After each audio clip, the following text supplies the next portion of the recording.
যে দলই আসুক যেন নির্বাচন পরবর্তী সময়ে যেন আমরা একটা সাম্যের বাংলাদেশ পাই, যেন আমরা একটা ভালোবাসার বাংলাদেশ পাই, যেন সহিংসতার পথে না যায়। এটা একটা অপরচুনিটি হবে এবং এইখানেই যিনি এইটা ব্যবহার করতে পারবেন উনি হিরো হবেন বাংলাদেশের সামনে, এবং সঙ্গে সঙ্গে বাংলাদেশ জনসাধারণ একটা চমৎকার পরিবেশে পেয়ে যেতে পারে। এই কারণে বড় বড় দুর্নীতি কিন্তু ক্ষুদ্র মানুষেরা করে না, এটা কিন্তু মানে একেবারে ধনিক শ্রেণীর করে।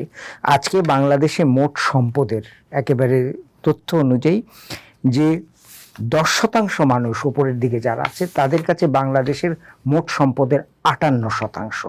তো সুতরাং রাজনৈতিক দলগুলো তারা ইশতেহারে বলেছেন ঠিক আছে, তারা যখন সরকার গঠন করবেন তখন কিন্তু এই শক্তিগুলো আবারও সজাগ হবে। গ্রামে গঞ্জে স্কুলগুলো আছে, the first level of corruption, প্রচন্ড করাপশন ওখানে, আপনি জানেন কিনা জানি না। প্রত্যেকটা প্রাইমারি স্কুল ফুললি করাপ্ট। পলিটিশিয়ানরা এটা তুলে দিয়ে বলবেন আমি তোমার জন্য করেছি, এবার আমাকে ভোট দাও।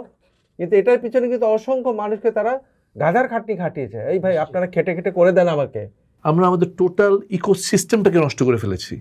আমার মতে আমার মনে হয় যে আসলে 36 পাতা 40 পাতার ইশতেহার না করে যদি ইশতেহারে আমরা মূল লক্ষ্য কি চাই সেটাকে কমিয়ে নিয়ে আসা দরকার। বিদগ্ধ মানুষজনদের বলতে শুনেছি যে ঢাকা দোজক হয়ে গেছে, ঢাকা একটা মানে লাইফ সাপোর্টে চলে গেছে ইত্যাদি ইত্যাদি।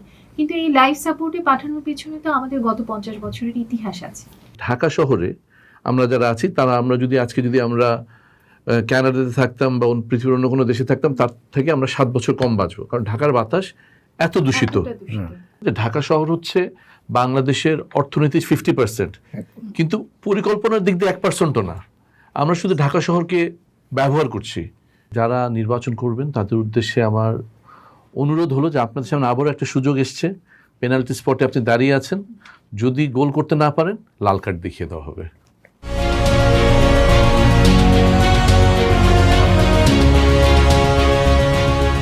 নির্বাচনের মুখে দেশ, কেমন হবে বাংলাদেশের ভবিষ্যৎ, কোন দিকে নিয়ে যাবে বাংলাদেশকে আগামী নির্বাচন? যদি নগরের প্রসঙ্গে আসি তাহলে ঢাকা শহর যা কিনা বিভিন্ন রকম বিপদের সম্মুখীন এবং অন্যান্য নগরগুলো, এই আগামী নির্বাচনে আমরা কি আমাদের ঢাকা শহর এবং অন্যান্য নগরগুলোর জন্য একটা নতুন ভবিষ্যতের কথা আশা করতে পারি? নগরনামার আজকের পর্বে আমরা আলোচনা করব যে এবারের নির্বাচনে প্রতিদ্বন্দ্বীকারী দলগুলোর ইশতেহারে আমরা সেই ভবিষ্যতের স্বপ্ন আশা কোনো প্রতিফলন দেখতে পাচ্ছি কিনা। আজকের আলোচনায় আমাদের সাথে আছেন প্রফেসর ডক্টর সেলিম জাহান, অর্থনীতিবিদ। উনি প্রফেশনাল ফেলো হিসেবে BRAC institute of governance and ডেভেলপমেন্টের সাথে সংযুক্ত আছেন। আমাদের সাথে আরও আছেন স্থপতি Rafiq Assam, principal architect, সাতত্য architects, এবং আছেন barrister Omar Sadat, senior advocate, supreme court, এবং একই সাথে current president of Gulshan society. আমি আপনাদের সবাইকে আজকে নগরনামার এই আলোচনায় আমন্ত্রণ জানাই এবং আপনাদের ধন্যবাদ জানাচ্ছি যে আপনারা এই আলোচনায় অংশগ্রহণ করতে আমাদের সাথে আছেন।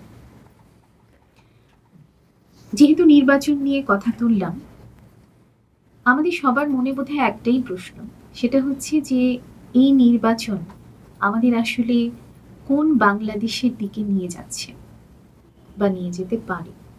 আপনারা যদি খুব সংক্ষেপে একটু বলতেন যে আপনারাও কি ভাবছেন। আপনি আমার দিকে যখন তাকাচ্ছেন নিশ্চয়ই আমার কাছ থেকে প্রত্যাশা করছেন। নিশ্চয়ই। আমার মনে হয় যে এই নির্বাচনের পরিপ্রেক্ষিতে একটা প্রত্যাশা প্রত্যেকের মনেই আছে। সেই প্রত্যাশার নানান রকমের প্রকৃতি, নানান রকমের রূপ থাকতে পারে, কিন্তু যদি অভিন্ন একটা জায়গায় আমরা দাঁড়িয়ে থাকি তাহলে বলতে হবে যে প্রত্যাশাটা হচ্ছে যে একটা গণতান্ত্রিক কাঠামো থাকবে, প্রত্যাশাটা হচ্ছে যে একটা সাম্য, সমতা এবং ন্যায্যতার ভিত্তিতে একটা সমাজ গড়ে উঠবে, এবং প্রত্যাশাটা হচ্ছে যে এমন একটা উন্নয়নের পথে আমরা যাব যেটা মানুষের সার্বিক মুক্তির দিকে যাবে। সুতরাং মোটা দাগে যদি বলি তাহলে পরে এটাই হচ্ছে সাধারণ মানুষের, গণমানুষের একটা প্রত্যাশা আগামী বাংলাদেশের। সাদাত ভাই, 18 বছর পর নির্বাচন হচ্ছে, আমরা সবাই মনে করছি যে এইবার নির্বাচনটা সুষ্ঠু হবে। কে জিতবে সেটা অনেক বড় প্রশ্নের কথা। একসময় মনে হচ্ছিল যে এক দল জিতবে, এখন মনে হচ্ছে না, ঠিক হয়তো 50-50 হবে। কি হবে কেউ বলতে পারছে না। এই সাসপেন্সটা মজা লাগছে। এই সাসপেন্সটা তো রফিক ভাই অনেকদিন ছিল না। আমার কাছে যেটা চাওয়া, বা আমি বলবো যে দলই আসুক, যেন নির্বাচন পরবর্তী সময় যেন আমরা একটা সাম্যের বাংলাদেশ পাই, যেন আমরা একটা ভালোবাসার বাংলাদেশ পাই, যেন সহিংসতার পথে না যাই, আমরা যেন ভালোবাসা নিয়ে এই বাংলাদেশটাকে গড়তে পারি। এটা আমাদের প্রত্যাশা থাকবে, সেটা আমার ইচ্ছা। হ্যাঁ, আমার মনে হয় যে জুলাইয়ের আন্দোলনের পরে এই নির্বাচনটা আমি মনে করব যে একটা বড় অপরচুনিটি। কারণ বাংলাদেশের সামনে অপরচুনিটি বলতে যে একটা ক্রাইসিস তৈরি হয়েছিল, সেই ক্রাইসিস থেকে আমরা উত্তরণের চেষ্টা করেছি, অনেক লোক প্রাণ দিয়েছে। শেষমেশ আমরা এমন একটা দ্বার প্রান্তে এসে পৌঁছেছি যেখানে সম্ভাবনা রয়েছে, আমরা যদি জ্ঞানের ব্যবহার করতে শিখি বা করা শুরু করি, ন্যায্যতার ভিত্তিতে যদি চিন্তা করি, এবং সেখানে জ্ঞান আসা মানে ইনোভেশনের প্রশ্ন আসবে, ইনভেনশন আসবে, পারসুয়েশন আসবে, হ্যাঁ, এবং সেখানে ন্যায্যতার এস্টাবলিশমেন্ট কিন্তু জ্ঞান ছাড়া হয় না। আপনার জ্ঞান নেই, আপনি ন্যায্য হবেন কি করে? তো এইগুলা যখন সমন্বিত হবে, এটা একটা অপরচুনিটি হবে, এবং এইখানেই যিনি এইটা ব্যবহার করতে পারবেন উনি হিরো হবেন বাংলাদেশের সামনে, এবং সঙ্গে সঙ্গে বাংলাদেশ জনসাধারণ একটা চমৎকার পরিবেশে পেয়ে যেতে পারে এই কারণে। তো সুতরাং এখানে কিন্তু সবার জন্য, পলিটিশিয়ান অ্যান্ড জনগণ, দুই পক্ষের জন্য রয়েছে সম্ভাবনার একটা জায়গা এই নির্বাচন। আসলে এই অনুষ্ঠানটার নাম হচ্ছে নগরনামা।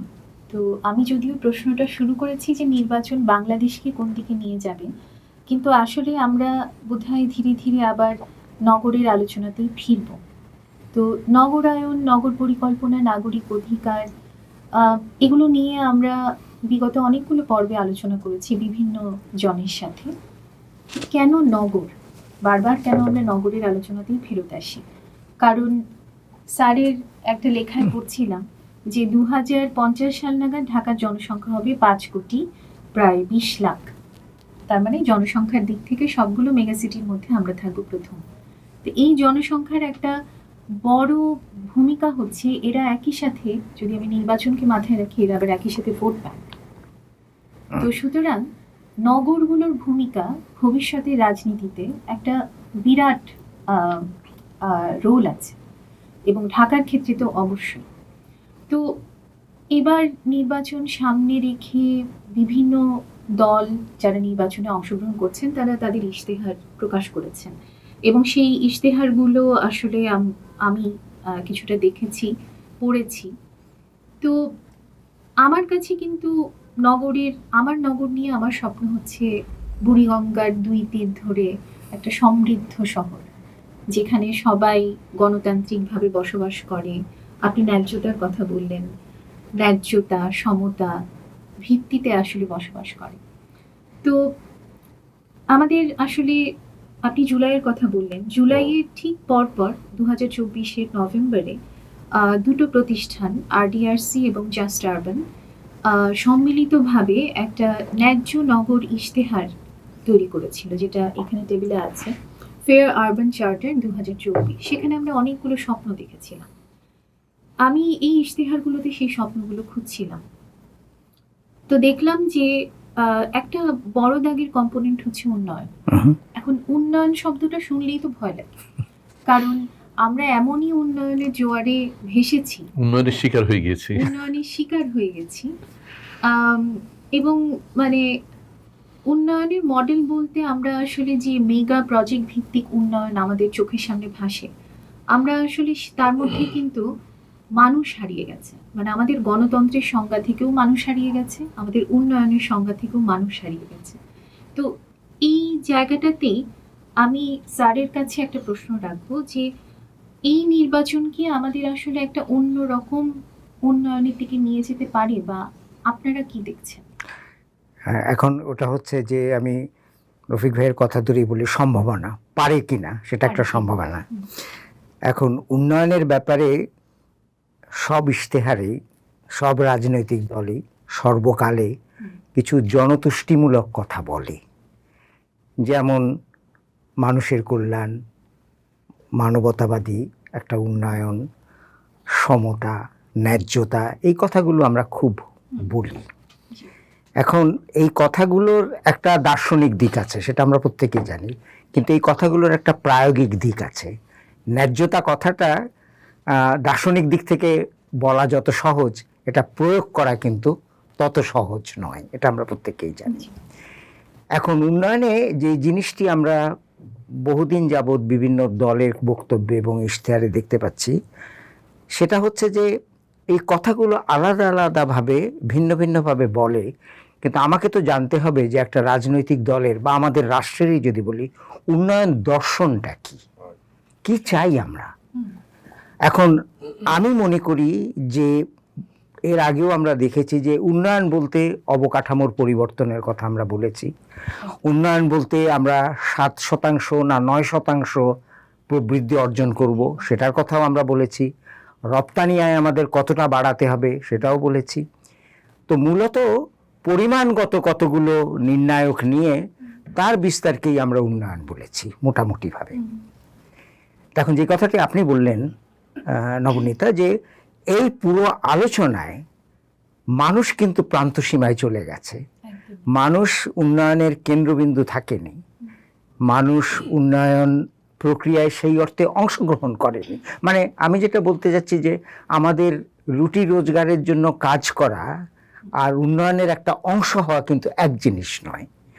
তো মানুষ সেখানেও ধরুন অংশগ্রহণ করতে পারেনি, মানুষ সিদ্ধান্ত গ্রহণের ক্ষেত্রেও কিন্তু গ্রহীতা থেকে গেছে, কিন্তু সে সেখানে কোনো রকমের অবদান রাখতে পারেনি।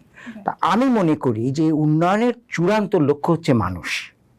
আমি যদি আব্রাহাম লিঙ্কনের সেই কথাটাকে একটু অন্যভাবে বলি, তাহলে মানুষের উন্নয়ন, মানুষের জন্য উন্নয়ন এবং মানুষের দ্বারা উন্নয়নটা হচ্ছে উন্নয়ন। এখন মানুষের জন্য উন্নয়ন যে আমাদের প্রত্যেকের সক্ষমতা বাড়াতে হবে, শুধু উপরের তলায় যারা আছে তা নয়, যারা বঞ্চিত, যারা প্রান্তিক পর্যায়ের মানুষ, তাদের সক্ষমতা বাড়াতে হবে, সেটা মানুষের উন্নয়ন। মানুষের জন্য উন্নয়ন মানে উন্নয়নের যে সুফলটা সেটা ন্যায্যভাবে সমতা ভিত্তিতে আমাদেরকে বন্টন করতে হবে, সেই বন্টনের মধ্যে যেন সমতা না থাকে। আর তৃতীয়ত, যখনই উন্নয়নের সিদ্ধান্ত গ্রহণ করা হয় বিভিন্ন পর্যায়ে, সেখানে যেন মানুষের কণ্ঠস্বরটা থাকে, তার যে বক্তব্যতা যাতে থাকে, সেটাকে আমি উন্নয়ন বলি। আর আমি শেষ করছি এটা বলে যে আমরা আমাদের রাজনীতিবিদেরা তাদের ইশতেহারে, তাদের কার্যক্রমে উন্নয়ন কথাটাকে খুব ঢালাওভাবে ব্যবহার করেন। আমি দুটো শব্দের মধ্যে তফাৎ করি, একটা হচ্ছে অর্জন আর একটা হচ্ছে উন্নয়ন। এখন অর্জন মানে হচ্ছে যে কোনো ইতিবাচক কোনো বিষয়ের যদি প্রসার ঘটে বা কোনো নেতিবাচক বিষয়ের যদি হ্রাস পায়, সেটা হচ্ছে অর্জন। আমি যদি অর্থনীতির দিক থেকে বলি যে আমাদের জাতীয় আয় ধরা যাক 1 বিলিয়ন থেকে 3 বিলিয়ন হয়ে গেল, অর্জন। আমাদের মাথাপিছু আয় $2,500 থেকে ধরা যাক $5,000 হলো, অর্জন। ঠিক তেমনিভাবে শিশুর মৃত্যুর হার যদি 34 থেকে প্রতি 1021 নেমে আসে, সেটাও অর্জন। কিন্তু আমি তো উন্নয়ন বলবো তখনই যখন এই অর্জনগুলোর সঙ্গে সঙ্গে পরিমাণগত বিস্তারের সঙ্গে সঙ্গে একটা গুণগত পরিবর্তন থাকবে। আপনার অর্থনীতি বিস্তারিত হলো কিন্তু সেটা সমভাবে বন্টিত হলো না, অর্জন। আমার কাছে সেটা উন্নয়ন নয়। শিশু মৃত্যুর হার কমে গেল কিন্তু তার পুষ্টির জায়গাটায় আমরা কিছুই করতে পারলাম না, সেটা হচ্ছে অর্জন, কিন্তু উন্নয়ন নয়। তা আমার মতে যে আমরা ঢাকা নগরীর কথাই বলি, দেশের কথাই বলি, অঞ্চলের কথাই বলি যদি, তাহলে পরে আমরা উন্নয়নের কেন্দ্রে মানুষকে রাখতে হবে। উন্নয়ন পরিকল্পনায়, উন্নয়ন নীতিমালায় এবং অর্থ বরাদ্দে, অর্থায়নে সেই ব্যাপারটি রাখতে হবে। আর দ্বিতীয়ত, গুণগত দিকের দিকে নজর দিতে হবে। এবং আমরা যারা মনে হয় যে যাদের সন্তান রয়েছে, তারা প্রত্যেকেই জানি যে আজকাল একটা কথা আমরা প্রায় শুনি যে শিক্ষার তো প্রসার ঘটছে, কিন্তু শিক্ষার মান কোথায় আছে? এটা প্রত্যেকেই, আপনি আমি রাস্তায় কারোর সাথে বললেই এই কথাটা কিন্তু উঠে আসবে। স্বাস্থ্য খাতেও একই কথা উঠে আসবে। সনদ নিয়ে বেরিয়ে আসছে বাংলাদেশের বিশ্ববিদ্যালয়গুলো থেকে প্রতি বছর 7 লাখ স্নাতক, কিন্তু আপনি যদি দেখেন তারা কতখানি শিখেছে, কতটুকু তাদের মধ্যে জ্ঞান সঞ্চারিত হয়েছে, তখন হয়তো আপনি দেখবেন যে সেখানে একটা পার্থক্য বা একটা ফারাক রয়েছে। তো আমি উন্নয়নের দর্শনটাকে আমি ওইভাবে দেখতে চেষ্টা করি। আপনার কথা থেকে একটা ইন্টারেস্টিং যেটা ডাইমেনশন আমি পেলাম, সেটা হচ্ছে যে আমরা উন্নয়নকে অত্যন্ত কোয়ান্টিফায়েবলি দেখছি, নিশ্চয়ই কিন্তু কোয়ালিটেটিভলি আমি দেখছি না, নিশ্চয়ই। এটাও বোধহয় আমাদের উন্নয়নের সংজ্ঞা বা উন্নয়নের যে মডেল, এটার একটা বড় ডাউন সাইড। আমি আরেকটা জিনিস বলবো, সেটা হচ্ছে যে আমরা তো এতক্ষণ বলছি যে গণতন্ত্রের সংজ্ঞা থেকে বা উন্নয়নের সংজ্ঞা থেকে মানুষই হারিয়ে গেছে। আরেকটা জিনিসও বোধহয় হারিয়ে গেছে, সেটা হচ্ছে প্রকৃতি, পরিবেশ। মানে আছে কোথায় যেন ওই মানুষের মতোই খুব প্রান্তিকভাবে কোনো রকমে আমাদের পরিকল্পনার যে গাইডলাইনগুলো, যেমন ড্যাব বা এই ধরনের গাইডলাইনে খুব প্রান্তিকভাবে আমাদের পরিবেশ প্রকৃতি রয়ে গেছে, ঠিক আমাদের জীবনের সাথে সংযুক্ত হয়ে জীবনের অংশ হিসেবে তাকে আমরা বিবেচনা করছি না। তো এবারের ইশতেহারে আমরা কিছু কিছু পরিবেশ সম্পর্কিত কিছু প্রতিশ্রুতি পাচ্ছি। তার মধ্যে একটা প্রতিশ্রুতি বিএনপির পক্ষ থেকে এসছে, সেটা হচ্ছে যে খাল খনন কর্মসূচি, যেটা 80-র দশকের দিকে সাবেক রাষ্ট্রপতি জিয়াউর রহমান উনি শুরু করেছিলেন, এবং সেটারই একটা কি বলবো, সেটারই আবার পুনর্জীবিত করার মতো করে একটা প্রতিশ্রুতি এসছে। এখন 20,000 কিলোমিটার খাল খনন হবে 5 বছর ব্যাপী। এটা খুবই একটা আশা জাগানো একটা প্রতিশ্রুতি, কিন্তু আবার বিশেষজ্ঞরা এটাও বলছেন যে এই কাজগুলো যদি আসলে এখনকার জিওগ্রাফিক এবং হাইড্রোলজিক্যাল সিচুয়েশন এবং জিওপলিটিক্যাল সিচুয়েশন চিন্তা ভাবনা না করে করা হয়, তাহলে আসলে এটা হিতে বিপরীত হবে। এটা নিয়ে কি আপনারা কেউ কোনো মন্তব্য করতে চান? আচ্ছা, আমি প্রথমে একবার বলছিলাম যে জ্ঞান আর ন্যায্যতার ভিত্তিতে, তো ওই জ্ঞান কথাটাকে আমি একটু আলাদা করে বলতে চাই। ওই যে স্যার যেটা বললেন, পড়াশোনা হচ্ছে কিন্তু এনলাইটমেন্ট, আলোকিত হচ্ছে কিনা সেটা গুরুত্ব, ওই জ্ঞান ওই জায়গাটায় আসছে। স্যারের একটা কথা নবনীত আপনি বলছিলেন যে 5 কোটি লোক হবে 2050 সালে ঢাকা শহরে। এটা কি মানে হচ্ছে যে আমাদের জনসংখ্যা বাড়ছে সেজন্য? আসলে না, কিন্তু এই যে জ্ঞানের প্রশ্ন মানে কথাটা আসছে, আপনি যদি ভালো করে খেয়াল করেন, আসলে মুভমেন্ট হচ্ছে, মাইগ্রেশন হচ্ছে ঢাকাতে। কারণ প্রতি নারীর কিন্তু বাংলাদেশের নারীদের 75-76 সালে 5 ছিল আপনার বার্থ একজনের জন্য 5টা সন্তান। সেই কারণে আমরা কিন্তু খুব অনেক প্রচারণা করেছি একসময় যে 2টি সন্তান নেন, ছেলে মেয়ে হোক, অনেক করেছি, অনেক বাজেট পেয়েছি আমরা সেজন্য। এখন কিন্তু 2 হচ্ছে আইডিয়াল। 2 থেকে নামতে থাকলে চিন্তার কথা, যেটা সিঙ্গাপুরে প্রবলেম হচ্ছে, অনেক দেশে প্রবলেম হচ্ছে, জাপানে তো বিশাল প্রবলেম হচ্ছে। আমাদের কিন্তু 1.9-এ 9.95-96 গিয়ে ঠেকেছে এখন। তার মানে আমাদের জনসংখ্যা কিন্তু 2050 সালে কমবে। That is a possibility, scientifically চিন্তা করলে কমবে। সুতরাং তার মানে এই লোক আসলো কোত্থেকে? এটা হচ্ছে কি ক্লাইমেট ক্রাইসিসের কারণে, চেঞ্জের কারণে, নদী ভাঙার কারণে, জব না থাকার কারণে, শহর কেন্দ্রিক যখন মানুষ হবে তখন কিন্তু এই সংখ্যা বাড়ছে। তার মানে দেখেন, এটা কিন্তু এমন জনসংখ্যা বুম করছে বলে আমরা শহরে বেশি লোক পাচ্ছি। তো হঠাৎ শুনলে আপনার মনে হতে পারে যে আরে এত লোক বেড়ে গেল। তো এইখানে জ্ঞানের চর্চা আপনার, যেন আপনি নদী খাল কাটার কথা বলছেন। এখন আপনি দেখেন, আপনার খালে রাখবো কি? পানিটাই তো বেসিক্যালি। জিওপলিটিক্যাল কন্ডিশন চিন্তা করলে অনেক বাদ দিচ্ছে, অনেক জায়গায় চায়না বাদ দিচ্ছে, ইন্ডিয়া বাদ দিচ্ছে, কিন্তু আপনি আবার অঙ্ক করে যদি না আসেন যে খালটা কোথায় কাটবো, কতটুকু কাটবো, কোথা থেকে পানিটা নিব। একটা তো হচ্ছে যে বাংলাদেশ যদি আপনি ধরেন, বাংলাদেশের সাইজ যা, তার কিন্তু অলমোস্ট 13 গুণ বেশি, মানে মোর দেন 2 মিলিয়ন স্কোয়ার কিলোমিটার এরিয়া আমার মাথার উপরে হিমালয় থেকে পানি ছাড়ে। সেই পানির যে গেঞ্জেস, যে পুরো প্লেনটা, সঙ্গে কিন্তু ব্রহ্মপুত্র যে প্লেন আছে আপনার, আর আপনার এই বেসিক্যালি 2টা প্লেন আপনার জড়ো হয়ে যে পানিটা নামে নিচে, সেটার পরিমাণ বাংলাদেশ থেকে 13 গুণ বেশি। তার মানে বাংলাদেশ তো আসলে ল্যান্ড নাই, যেটা আছে পানি। বর্ষাকালে তাই 80%-এর মতো তো ডুবে যায় বাংলাদেশ। সেটা আমাদের হেল্প করে কেন? শস্য উৎপাদনে, পরবর্তীতে সফট পলিমাটির কারণ। তো কাজে এই যে ডাইনামিক্সটা আপনার, এটা কিন্তু কন্টিনিউ করবে। এখন পানি আপনি কমাতে কমাতে 5 টাইমস বাংলাদেশের হয়ে গেল, কেউ পানি মেরে দিচ্ছে, ডাইভার্ট করে দিচ্ছে। এটাও তো কঠিন কাজ, হয়তো খুব সামান্য পানি ডাইভার্ট হবে, কিন্তু ওইটা কিন্তু বেশি থাকছে। তার মানে আপনি প্ল্যান করলে কিন্তু পানি পাবেন বেশি। আচ্ছা, ওখানে পানি কমছে, আপনার তো উপর থেকে পানি আসে বাংলাদেশে, আপনার সাইমালটেনিয়াস মুভ করে, উপর থেকে পানি আসছে, আকাশ থেকে বৃষ্টি পড়ছে। বৃষ্টির পরিমাণ কিন্তু ঢাকা শহরেই যদি বলি 2000-এর উপরে, এবং সিলেট গেলে তো 3000-এর উপরে চলে যাচ্ছে। পুরো বাংলাদেশের প্রেক্ষাপটে কিন্তু 2000-এর উপরে বৃষ্টির পরিমাণ আছে। এই পানি ঢাকা শহরে যে যদি 1500 স্কোয়ার কিলোমিটার যদি ধরি মেট্রোপলিটন এরিয়া, যেটা রাজুকের এরিয়া, সেই এলাকাতে আপনি যদি পানি রাইটলি ধরতে পারেন, তার পরিমাণ গিয়ে দাঁড়াবে মোটামুটি 900 বিলিয়ন লিটার পানি পাবেন আপনি। কিন্তু আপনি কিন্তু খরচ করছেন ওই এক বছরে পানি মনে করেন 3 বিলিয়ন আপনার মানে প্রায় ডাবলের বেশি পানি কিন্তু বৃষ্টি থেকে আসে। তা আপনি তো অঙ্ক করেন এবং ওই অঙ্কের আধারে আপনি খাল কাটেন, মাটির নিচে পানি পাঠিয়ে দেন, কারণ টেনে খেতে হবে তো আবার।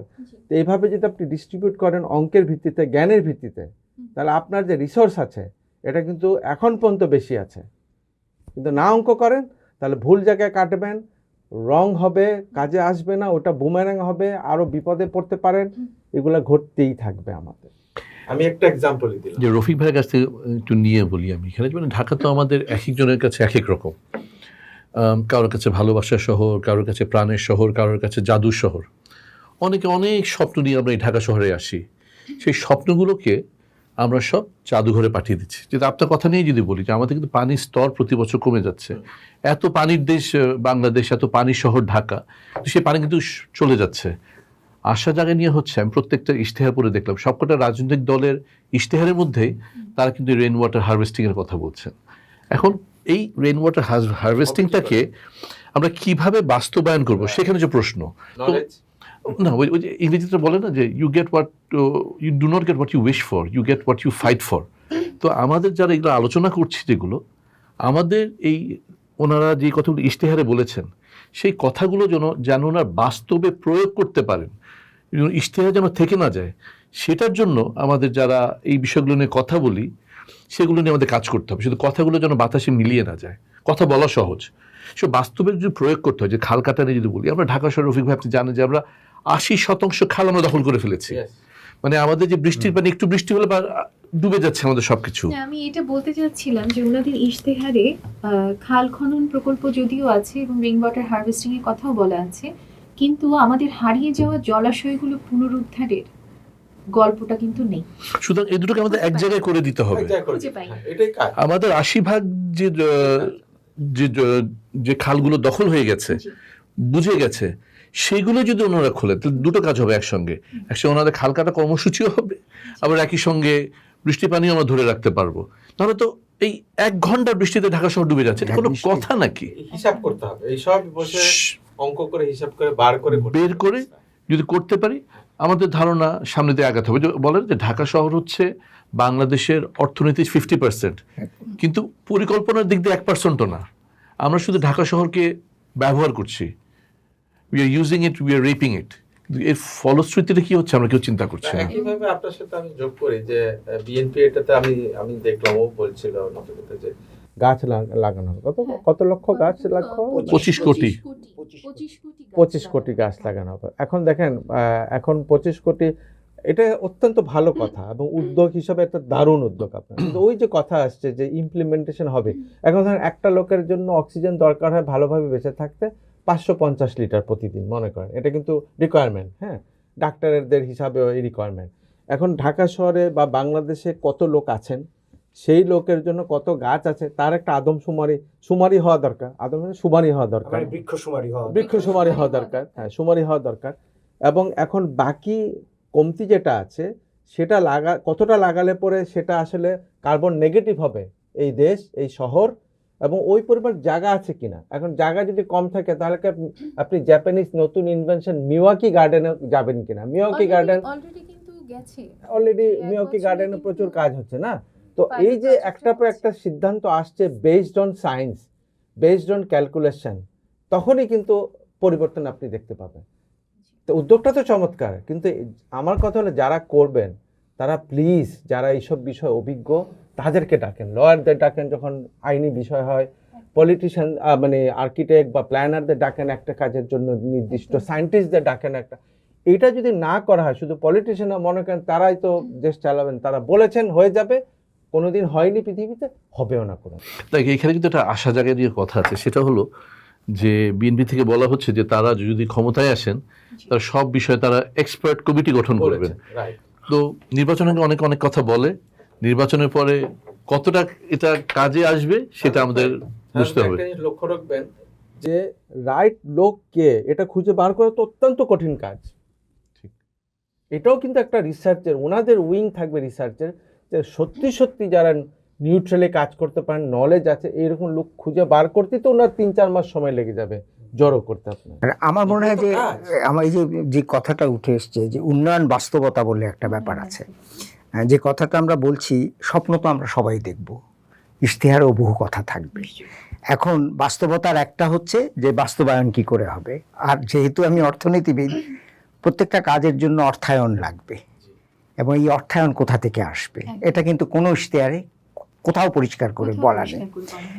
আমার মতে, আমার মনে হয় যে আসলে 36 পাতা 40 পাতার ইশতেহার না করে যদি ইশতেহারে আমরা মূল লক্ষ্য কি চাই সেটাকে কমিয়ে নিয়ে আসা দরকার, 1। 2, ইশতেহারে পরে যদি যারা ক্ষমতায় আসবেন বলেন তারা 100 দিনে কোন 3টি কাজ করতে চান, 1 বছরে কোন 5টি কাজ করতে চান, 2 বছরে কোন 10টি কাজ করতে চান। হ্যাঁ, রোড ম্যাপটা কি, মাইল ফলকটা কি, এবং তারপরে যদি আমরা দেখি যে সেই কাজগুলো ঠিকমতো হয়েছে কি হয়নি, তখন এই যে আলোচনা, আমাদের আলোচনা, সাধারণ মানুষের আলোচনায় আমরা আবার এই কথাগুলো তুলতে পারি।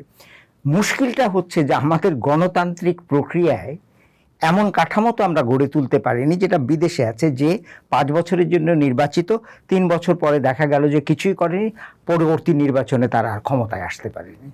তো আমাদের সেই রাজনৈতিক প্রক্রিয়াটি, সেই রাজনৈতিক কাঠামোটি আমাদের না গড়ে তুলতে পারলে কিন্তু এই দায়বদ্ধতা, জবাবদিহিতাকে সত্যিকার অর্থে বাস্তবায়ন করাটা আমাদের জন্য মুশকিলের ব্যাপার হয়ে যাবে। তবে আমি যেহেতু মানে আপনি শুরুতেই বলেছিলেন যে আমরা ইশতেহারে অনেক রোজি প্রমিসেস করি, কিন্তু 1996 এবং 2008-এর নির্বাচনী ইশতেহারের একটা কম্প্যারেটিভ অ্যানালাইসিস দেখছিলাম। তো আমার বলতেই হবে যে এবার প্রতিটা পলিটিক্যাল পার্টি, অন্তত মেজর পলিটিক্যাল পার্টি, দেখে মনে হচ্ছে যে তারা যথেষ্ট এক্সপার্টদের ইনভলভ করে ইশতেহারগুলো বানিয়েছে। এখন ওগুলো প্রমিস পর্যন্ত বা বাস্তবায়ন পর্যন্ত ওনারা কতটুকু যেতে পারবেন সেটা পরের বিষয়, কিন্তু অন্তত এই বিষয়গুলো যে গুরুত্বপূর্ণ এবং এগুলো যে আসলে প্রতিশ্রুতির মধ্যে আসা প্রয়োজন। যেমন সাশ্রয়ী আবাসনের বিষয়ে 1996 সালে কোনো গল্পই ছিল না। 2008-এ শুধুমাত্র বামপন্থী দলগুলো ছাড়া সাশ্রয়ী আবাসন নিয়ে কেউ কথা বলেনি, কিন্তু এবার কিন্তু প্রতিটা দল নিম্ন এবং মধ্যবিত্ত আবাসন নিয়ে কথা বলছি। প্রতিশ্রুতি দিয়ে। এখানে আপনার থেকে যদি নেই, এটা আমাদের জন্য বেসিক্যালি, আমি রফিক ভাই সে অনুষ্ঠানে ছিলাম, তো আমরা একটা করেছিলাম ঢাকা বাঁচানোর ইশতেহার বলে, আমরা একটা হ্যাঁ, আমি ওটাতে আসলাম।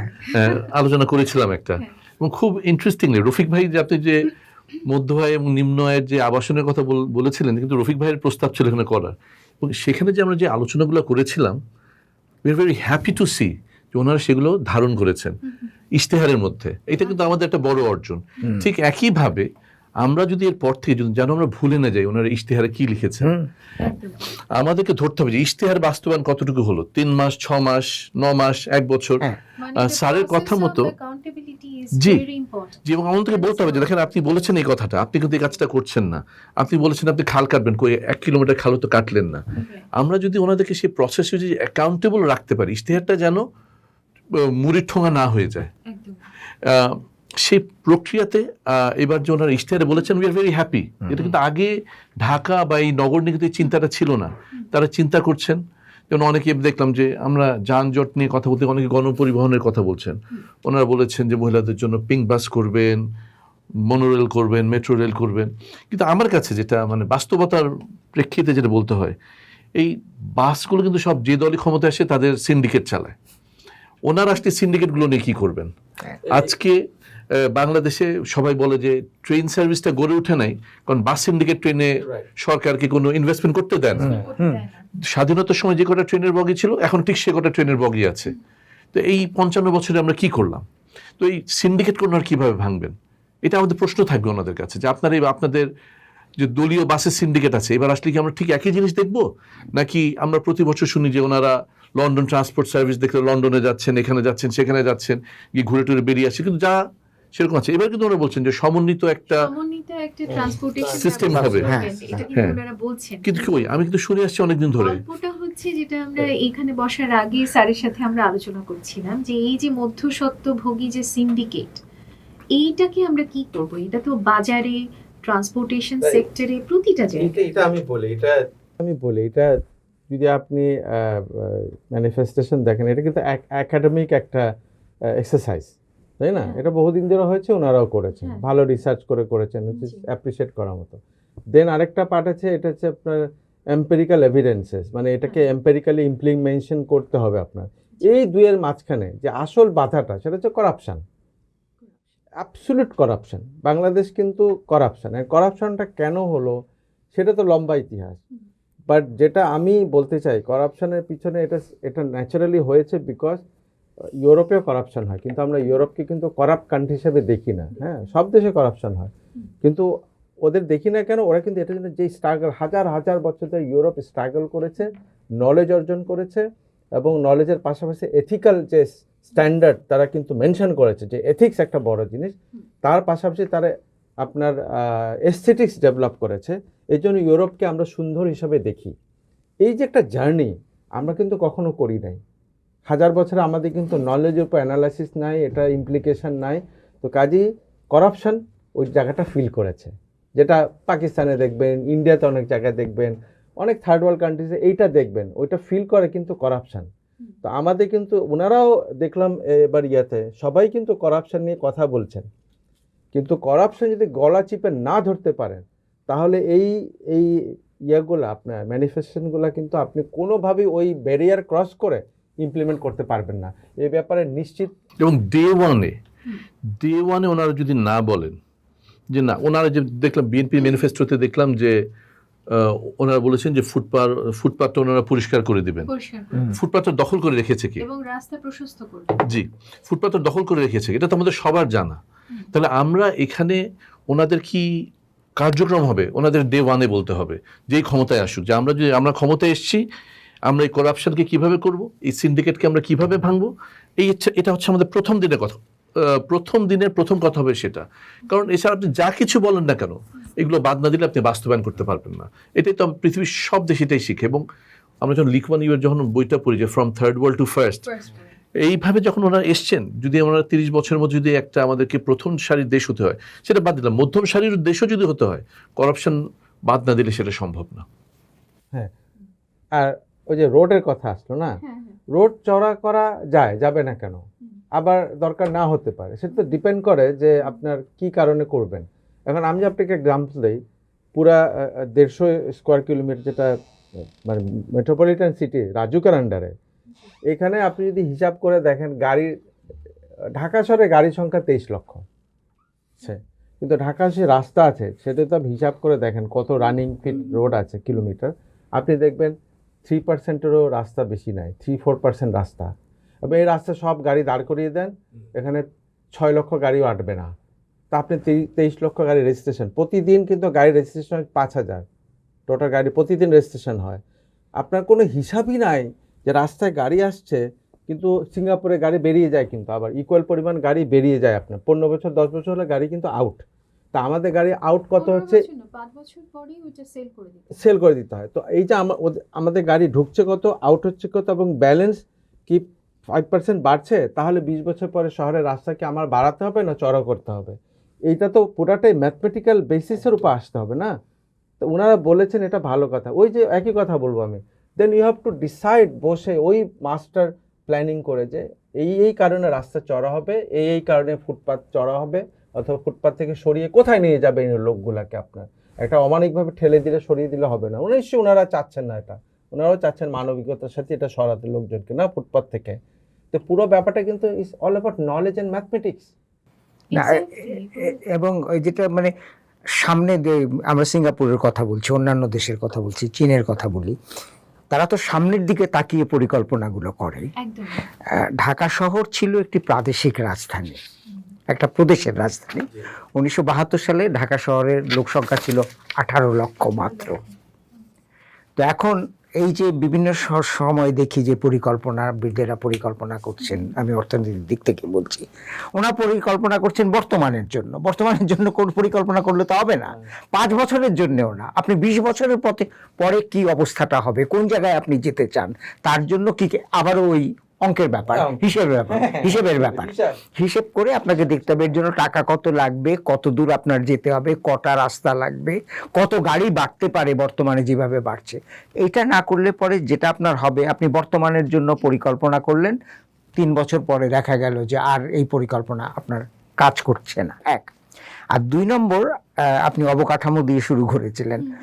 আমাদের একটা মানে প্রবণতা আছে সরকারের যে দৃশ্যমান প্রকল্প করতে হবে, যেগুলো বিদেশিদের আমরা দেখাতে পারবো, আমরাও দেখব, মর্যাদামূলক প্রকল্প।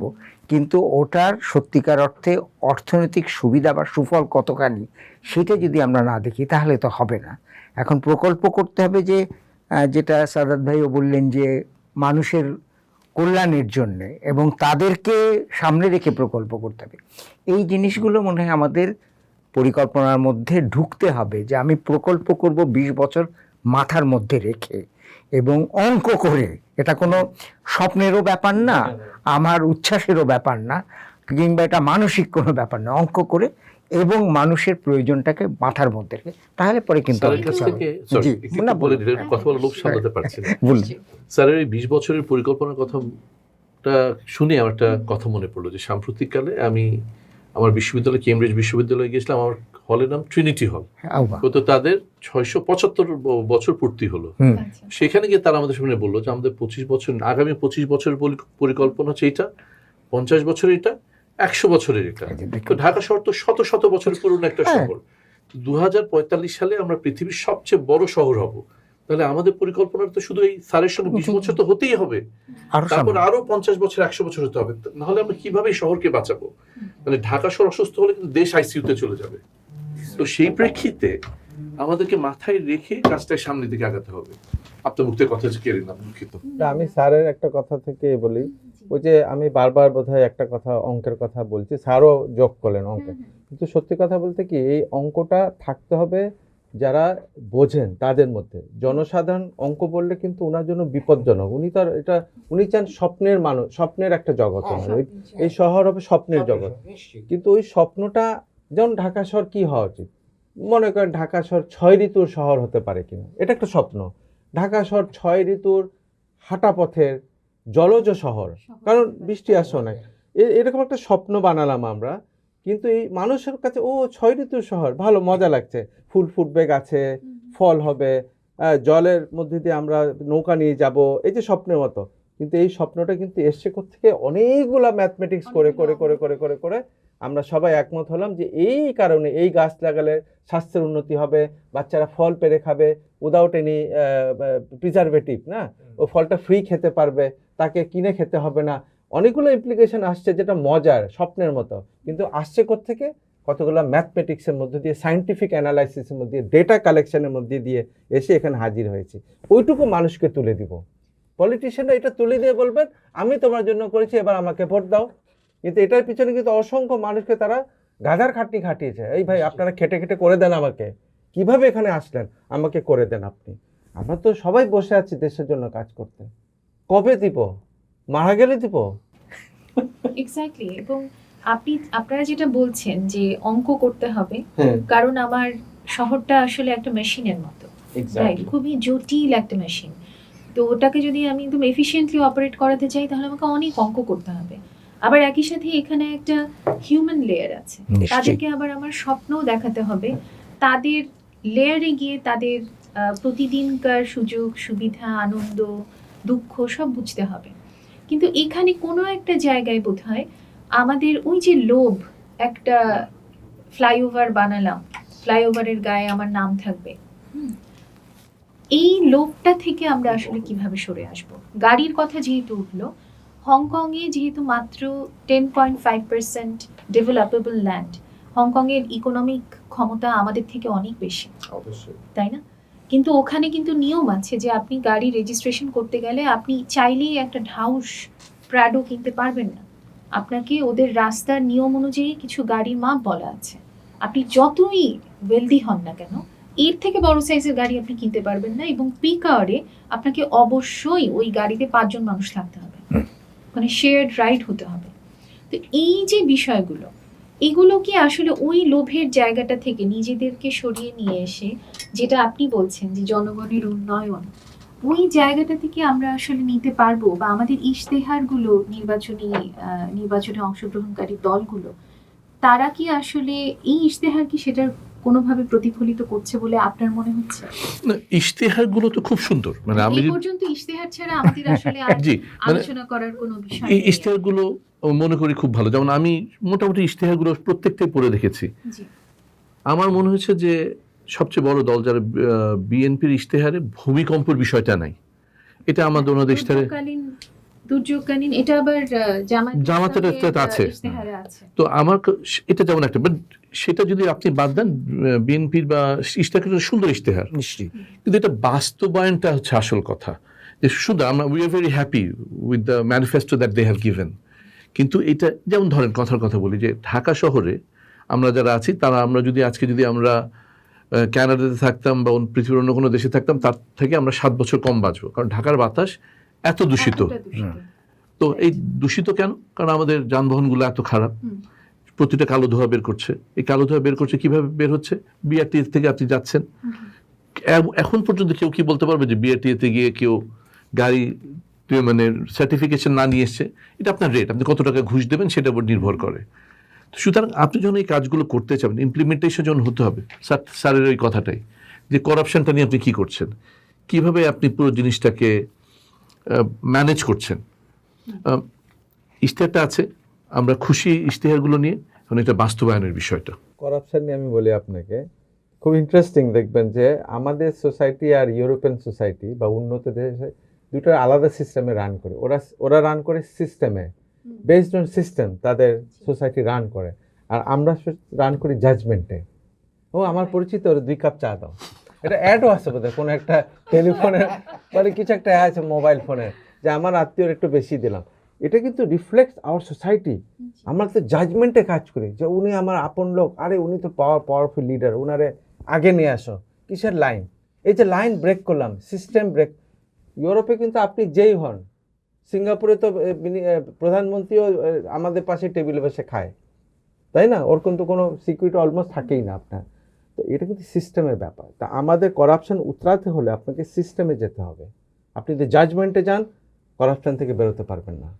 তো সুতরাং কম্পিউটারের মাধ্যমে যে সিস্টেম তৈরি হচ্ছে, বা আপনার নিজেদের মধ্যে সিস্টেম যে না আমরা সবাই একইভাবে ফলো করব, এই চর্চাটা না করলে করাপশনের একটা বড় দৈত্য, আপনার সঙ্গে ফাইট করতে হলে আপনাকে সিস্টেমে যেতে হবে। স্যার, আমি যদি আপনার কথা একটু প্যারাফ্রেজ করি, যে আমাদের নতুন উন্নয়নের পাশাপাশি আমাদের একটা নতুন শাসন ব্যবস্থা তৈরি করতে হবে।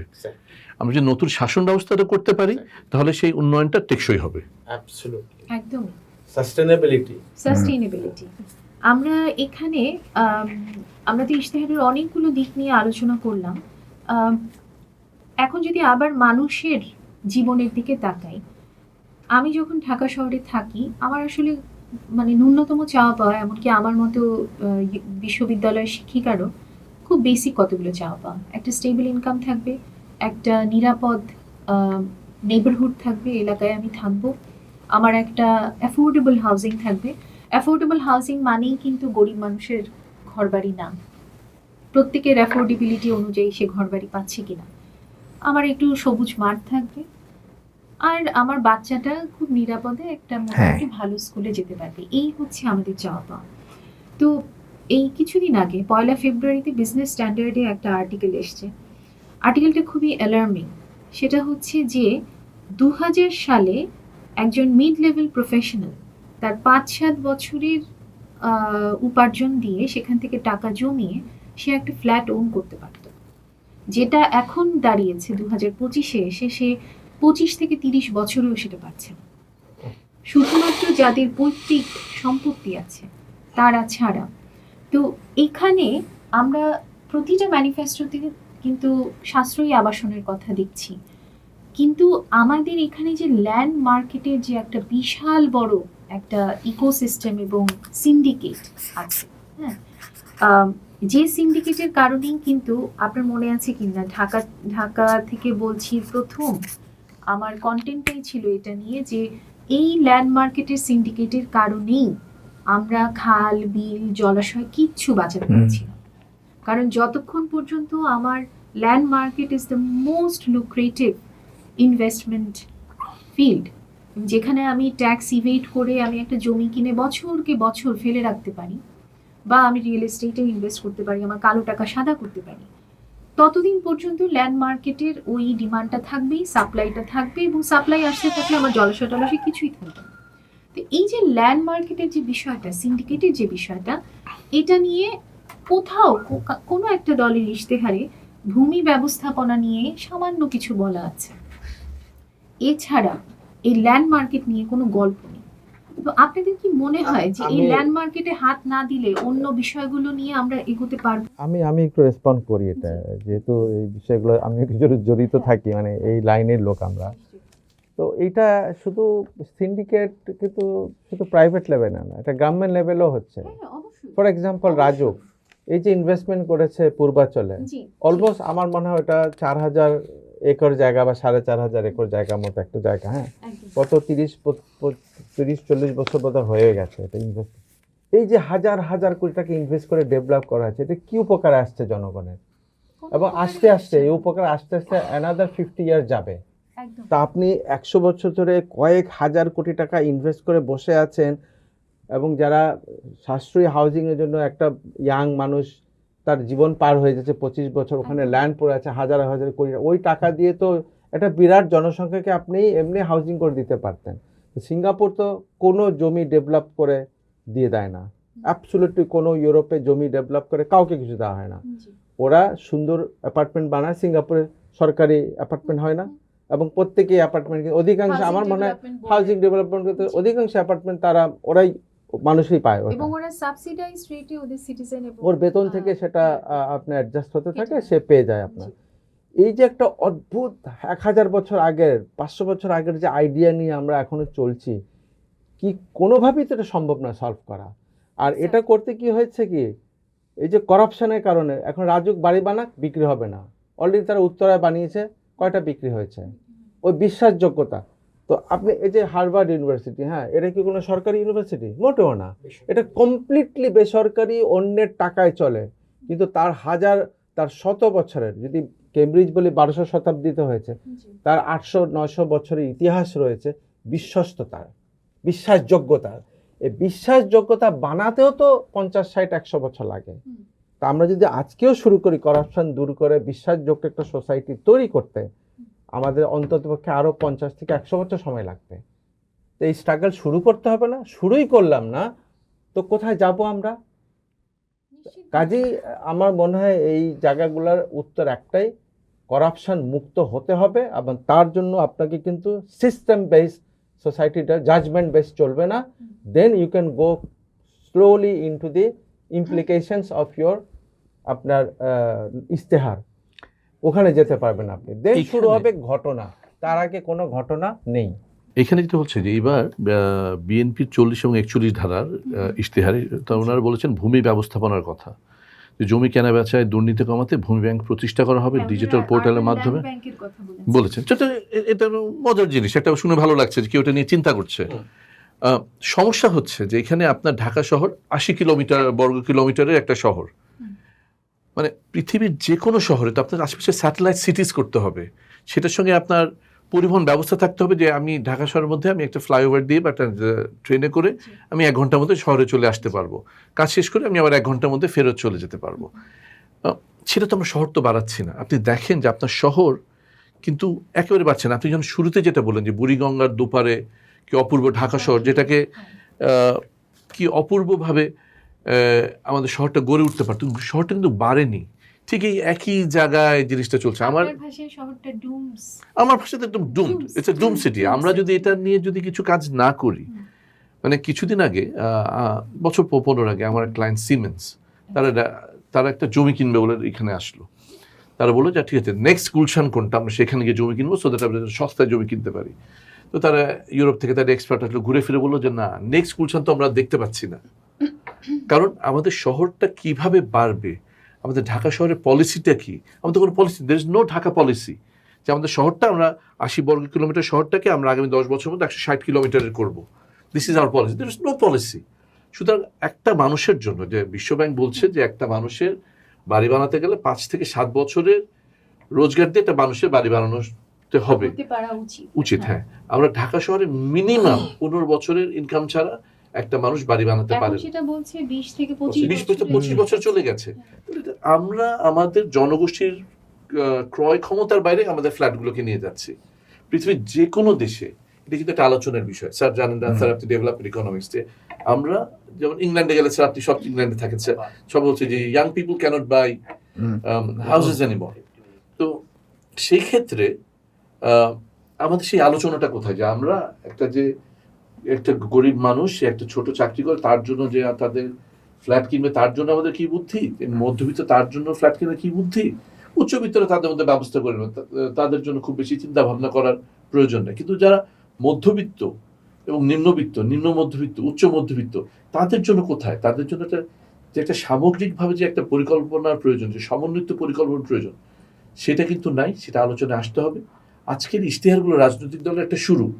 আমার মনে হয় সেটার উপর ভিত্তি করে তাদেরকে সামনের দিকে আগাতে হবে এবং আমাদের সকলকে তাদেরকে সহযোগিতা করতে হবে যেন তারা আমাদের সকল অভিষ্ট লক্ষ্যে যেন তারা পৌঁছাতে আমরা পারে। আশা করব যে ওনারা আমাদের মতো এক্সপার্টদের সাহায্য নেবেন, কারণ আমরা কিন্তু আলোচনা টেবিলে, এ ধরনের পডকাস্টে বা বিভিন্ন সেমিনারে আমরা অনেক কিছুই বলি, কিন্তু বছরকে বছর আমরা দেখতে পাই যে ওগুলো আসলে আনহার্ড, আনসিন, হ্যাঁ, থেকে যায়, আনঅ্যাড্রেস থেকে যায়।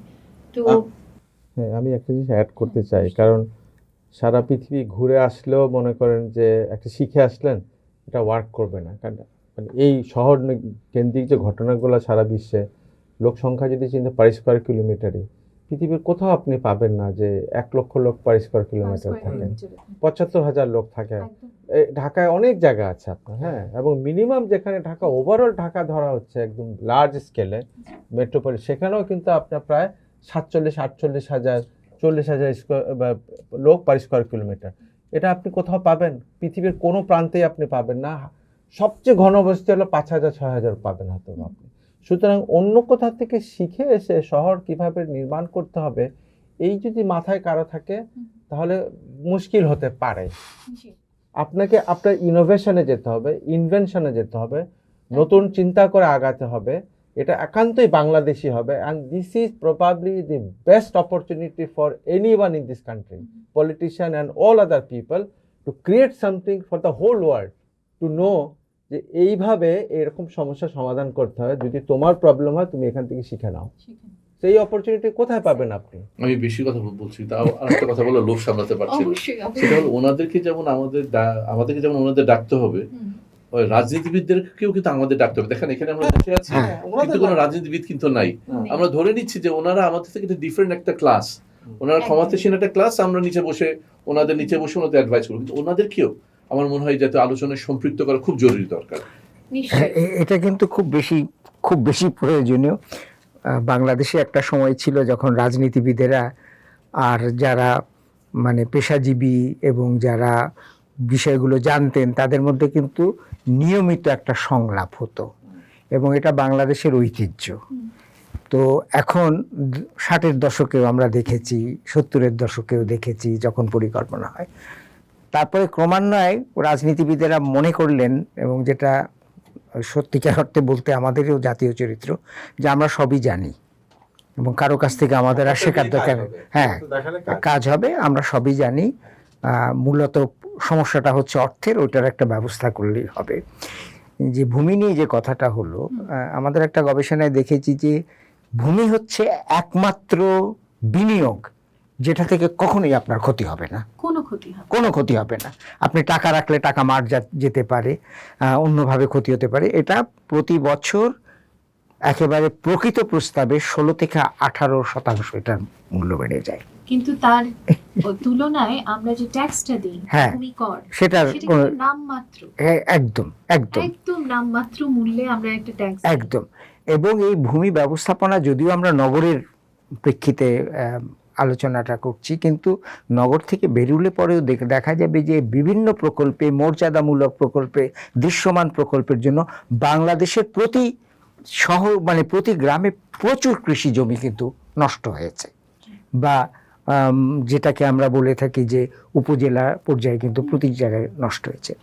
এখন দুর্নীতির যে কথাটা হচ্ছে, সেটার মূলে কিন্তু একটা জায়গায় যেটাকে আমাদের মেনে নিতে হবে, যে এখানে এই সমাজে অসম্ভব রকমের অসমতা আছে। হ্যাঁ, এবং বড় বড় দুর্নীতি কিন্তু ক্ষুদ্র মানুষেরা করে না। এটা কিন্তু মানে একেবারে ধনিক শ্রেণীর করে। আজকে বাংলাদেশে মোট সম্পদের একেবারে তথ্য অনুযায়ী যে 10% মানুষ উপরের দিকে যারা আছে তাদের কাছে বাংলাদেশের মোট সম্পদের 58%, আর নিচের দিকে যে 50% মানুষ আছে, মানে অর্ধেক মানুষ, তাদের কাছে সম্পদের অংশ হচ্ছে 4%। তো এই যে 58% সম্পদের অধিকারী তারা হলেন, এটা কি যেটা রফিক বলছিলেন যে প্রাকৃতিক নিয়মে হয়েছে নাকি দুর্নীতির মাধ্যমে হয়েছে? তাহলে তো সুতরাং রাজনৈতিক দলগুলো তারা ইশতেহারে বলেছেন ঠিক আছে, তারা যখন সরকার গঠন করবেন তখন কিন্তু এই শক্তিগুলো আবারও সজাগ হবে, এই শক্তিগুলো আবারও সজীব হবে, এবং সেখানে এই শক্তিগুলো যদি রাজনৈতিক প্রক্রিয়া এবং বিশেষত উচ্চতম পর্যায়ে যারা ক্ষমতা আছেন, শাসন রাষ্ট্র ব্যবস্থা আছেন, তারা যদি এটাকে নিয়ন্ত্রণ না করতে পারেন, তাহলে দেখবেন যে 1 বছর পরে আমরা এখানে আলোচনা করব, আবার একই আলোচনা করব। এই আলোচনাই তো আমরা গত 50 বছর ধরেই করছি। কিন্তু তবু তো একটা আমরা সবাই বলছি যে একটা আশা, একটা কি বলে একটা সুযোগ, এরকমের সুযোগ। এবং বাংলাদেশের সবচেয়ে দুর্ভাগ্য হচ্ছে, যেটাকে আমি বলি যে আমরা একের পর এক সুযোগ হারিয়েছি। একটা বই লেখা যাবে অন লস্ট অপরচুনিটিস। আর আপনার কি মনে হয় না যে আমাদের এটাও হয় যে আমরা বারবার কোথায় যেন ভুলে গিয়ে আবার ব্যাক টু স্কোয়ার আবার শুরু করি? এবং আপনার ঢাকা বাঁচানোর ইশতেহারে একটা লাইন দেখলাম যে শহররা সাধারণত প্রতিবাদ করে না। খুব শহর যদি একটা এন্টিটি হয়, ওর যদি সোল থাকতো, ওর যদি কণ্ঠস্বর থাকতো, ও চিৎকার করে কাঁদতো, ঢাকা শহর চিৎকার করে কাঁদতো, কিন্তু ও তো সেটা পারছে না। হ্যাঁ, এবং এই যে আমরা সেমিনারে বিভিন্ন জায়গায়, আমি বিগত 1-1.5 বছরে অনেক কি বলবো বিদগ্ধ মানুষজনদের বলতে শুনেছি যে ঢাকা দোজক হয়ে গেছে, ঢাকা একটা মানে লাইফ সাপোর্টে চলে গেছে, ইত্যাদি ইত্যাদি। কিন্তু এই লাইফ সাপোর্টে পাঠানোর পেছনে তো আমাদের গত 50 বছরের ইতিহাস আছে। তো এই এখনকার ইশতেহারগুলো দেখে এরকম একটা আশা যাচ্ছে যে গত 50 বছরের ভুল থেকে হয়তো আমরা কিছু শিখছি বা শিখবো, কিন্তু দিন শেষে আসলে কিন্তু আপনারা যেগুলো বললেন যে অ্যাকাউন্টেবিলিটি, মেকানিজম অফ অ্যাকাউন্টেবিলিটি, অঙ্ক করা, এভিডেন্স বেসড সিদ্ধান্ত নেওয়া, হ্যাঁ, এবং অসমতার জায়গাগুলো নিয়ে কাজ করা, এই যে ল্যান্ড সিন্ডিকেট এবং বিভিন্ন ধরনের সিন্ডিকেট, এদেরকে আসলে নিয়ন্ত্রণে আনা, এগুলো না হলে আসলে এই যা বলছি আমরা ঢাকা বাঁচানো বা দেশ বাঁচানো, এটার পাশাপাশি স্যার যেটা বলছেন যে লম্বা প্ল্যানিং আপনার, হ্যাঁ, এটা অনেকটা দাবা খেলা যদি দেখেন না, যে দাবায় যারা শুরু করে তারা কিন্তু অন্য কিছু করেন, যে যাকে চেকমেট করবেন তার আগে কিন্তু পন মুভ করেন, এই মুভ করেন, ওই মুভ করেন, উনি কিন্তু পুরো প্রেক্ষাপট সাজান, আধা ঘন্টা 1 ঘন্টা পরে গিয়ে উনি কিন্তু 16-17টা স্টেপ চিন্তা করে ওটা খেলতে থাকে, এইভাবে ধরবেন। 16-17 স্টেপ কিভাবে খেলবে। ধরেন আপনি গ্রামে গঞ্জে স্কুলগুলো আছে, the first level of corruption, প্রচন্ড করাপশন ওখানে, আপনি জানেন কিনা জানি না, প্রত্যেকটা প্রাইমারি স্কুল ফুললি করাপ্ট। হ্যাঁ, কিভাবে এমনও ঘটনা আছে আমি নিজেও জানি, কারণ আমি কাজ করার চেষ্টা করছিলাম। সেখানে আপনার একজন হয়তো আগের লোকে পলিটিক্যাল পার্টির লোক, সে আপনার চাকরি পেয়েছে বিকজ ওর একটা ডিগ্রি আছে, নামকা আসতে কোত্থেকে পেয়েছে, তাকে চাকরি দেওয়া হয়েছে, কিন্তু ও পড়ায় না। ও একটা অ্যাসিস্ট্যান্ট রেখেছে গ্রেড 8 পাস করা বা 8 ক্লাসের, ওর তার টিচার হয়ে পড়ায়, তারা 5,000 টাকা দেয়, সে হয়তো 30,000 টাকা নেয়, 25 টাকার মতো। তো একটা বাচ্চা ছেলে প্রথম ক্লাসে ঢুকেই দেখে লেভেল অফ কারাপশন কোন লেভেলের, তো ওই বাচ্চাকে আপনি সারা জীবনে আর ঠিক করতে পারবেন? ও তো বড় হয়ে তো আরো বড় কারাপশন ওই করবে, তো আপনি কাকে ধরবেন, কাকে দিয়ে কাকে ধরবেন? তো সুতরাং যা করা হচ্ছে ওনারা তো অবশ্যই করবেন, এখনই চেষ্টা করবেন, সিস্টেম হবে, কিন্তু মাথায় থাকতে ওই দাবা খেলার মতো ওই পণ গুটিটা, ছোট্ট গুটিটা, ওখান থেকে শুরু হতে হবে। প্রত্যেকটা স্কুল যেন সঠিক শিক্ষা দেওয়া শুরু করে, সেটা তদারক করেন। প্রবাবলি 1 জেনারেশন 25 বছর পরে দেখবেন আপনাকে এত কিছু করতে হবে না, কারণ ওরা তো ওভাবে তৈরি হয়েছে, ওদের কাছে এটা সিম্পল, এটাই তারা করবে যেটা করার কথা তাদের। আদারওয়াইজ কিন্তু আপনি এই স্ট্রাগলের মধ্যেই থাকবেন এবং করতেই থাকবে স্ট্রাগল, আপনি টায়ার্ড হয়ে যাবেন, একসময় ছেড়ে দিবেন হাল। সাদাত ভাই, একটা আপনি যেহেতু তখন স্যাটেলাইট টাউনের কথা বলছিলেন, তো খুব সম্প্রতি আমরা ইনস্টিটিউট অফ আর্কিটেক্টসের যে পরিবেশ এবং নগরায়ন কমিটি, সেখানে একটা ছোট কাজ করেছি জিআইএস বেসড। মূলত সভাপতি খুরশিদ জাবির উৎপল উনি করেছেন কাজটা। খুব ইন্টারেস্টিং একটা ফাইন্ডিং বেরিয়ে এসেছে, যেটা আমি আপনার সাথে শেয়ার করতে চাই। সেটা হচ্ছে এই যে আমাদের একটা মিথ যে ঢাকার জায়গা নেই, ঢাকা একদম ক্র্যাম্পড হয়ে গেছে এবং আমাদের স্যাটেলাইট টাউন দরকার, বিকেন্দ্রীকরণ করা দরকার। আমাদের ডেটা থেকে যেটা বেরিয়ে এসছে সেটা হচ্ছে আমাদের ম্যাচিউরড ডেভেলপড আরবান এরিয়া মাত্র 27%, বাকি 35% হচ্ছে সেমি পাকা বা কাঁচা, যেটাকে আপনি ধরতেই পারেন যে আন্ডার ডেভেলপড, এবং ভেকেন্ট ল্যান্ড আছে প্রায় 38%। সুতরাং আপনি যদি বৃহত্তর ঢাকা, আমি ঢাকা মেট্রোপলিটন ডেভেলপমেন্ট এরিয়ার কথা বলছি না, বৃহত্তর যে ঢাকা, সেখানে 73% আন্ডার ডেভেলপড ল্যান্ড। সুতরাং এই যে আমাদের ডেন্সিটির যে মিথ এবং ক্র্যাম্পড সিচুয়েশন, আমাদের জমি নেই, এটার যে মিথ, এটাও বোধহয় আমাদের ভবিষ্যতে যারা উন্নয়ন করবেন, উন্নয়ন পরিকল্পনা নেবেন, নীতি নির্ধারণ করবেন, তাদের বোধহয় এদিকে একটু দৃষ্টি ফেরানো দরকার, যে আমরা আসলে স্যাটেলাইট টাউন তো করেছি, তো পূর্বাচল করেছি, কাজ করেনি তো, কেউ তো যাচ্ছে না, কারণ ওখানে যাওয়ার মতো যথেষ্ট কারণ নেই। এবং যে শহরে 40% লোক ইনফর্মাল সেটেলমেন্টে থাকে, 80% লোক ইনফর্মাল কাজের সাথে জড়িত, তার আসলে কর্মস্থলে যেতে হয় পায়ে হেঁটে। সুতরাং সে আসলে ওই শহরের ভেতরেই, ওই শহরের অলি গলি চিপা জায়গা বস্তি ওখানেই থাকবে, সে স্যাটেলাইট টাউনে যাবে না। তো আমরা যেভাবে বিকেন্দ্রীকরণকে নিয়ে ভাবছি, যেভাবে আমরা স্যাটেলাইট টাউনের কথা ভাবছি, সেটাই কি আসলে সঠিক পদ্ধতি কিনা আমার মনে হয় সামনে যেই আসুক না কেন এই ইলেকশনে, তাদের এইদিকে দৃষ্টি ফেরানো খুব প্রয়োজন। কারণ এগুলো কিন্তু এক ধরনের মিথ, যেগুলোর উপর ভিত্তি করে আমরা এই ইশতেহারে এই প্রতিশ্রুতিগুলি আসলে দিচ্ছি। আমি এরপরে আরেকটা প্রসঙ্গে যাব, সেটা হচ্ছে, আচ্ছা এখানে একটা কথা আমার একটু বলি। কথা হ্যাঁ, আছে, আমরা- thank you, sir. না, আমি একটু বলি, যেহেতু বিকেন্দ্রীকরণের কথা জি, উঠলো, জি। আমার মনে হয় যে গত 50 বছরে আমরা যেটা দেখেছি যে সমাধানের বিকেন্দ্রীকরণ হয়নি, সমস্যার বিকেন্দ্রীকরণ হয়েছে। সমস্যা বিকেন্দ্রীকরণ হয়েছে, একদম। যার ফলে একটু খেয়াল করলে দেখবেন যে আমরা যদি সচিবালয়কে ক্ষমতার কেন্দ্র বলে মনে করি বা যেখানে সিদ্ধান্ত গ্রহণের কেন্দ্র বলে মনে করি, সেখান থেকে 10 কিলোমিটারের মধ্যে কিন্তু সমস্ত কিছু আছে, যারা বাংলাদেশের জন্য সমস্ত নীতিমালা থেকে শুরু করে শাসন ব্যবস্থা থেকে শুরু করে সমস্ত কিন্তু তারা করে। জি, তো 10 কিলোমিটার, ওইদিকে পরিকল্পনা কমিশন, ওইদিকে সচিবালয়, ওইদিকে আরেকটু ঘুরে টিরে 10 কিলোমিটারের মধ্যে। বিকেন্দ্রীকরণ যদি করতে হয় তাহলে এই রাষ্ট্র ব্যবস্থার যে কাঠামো সেটার বিকেন্দ্রীকরণ করতে হবে।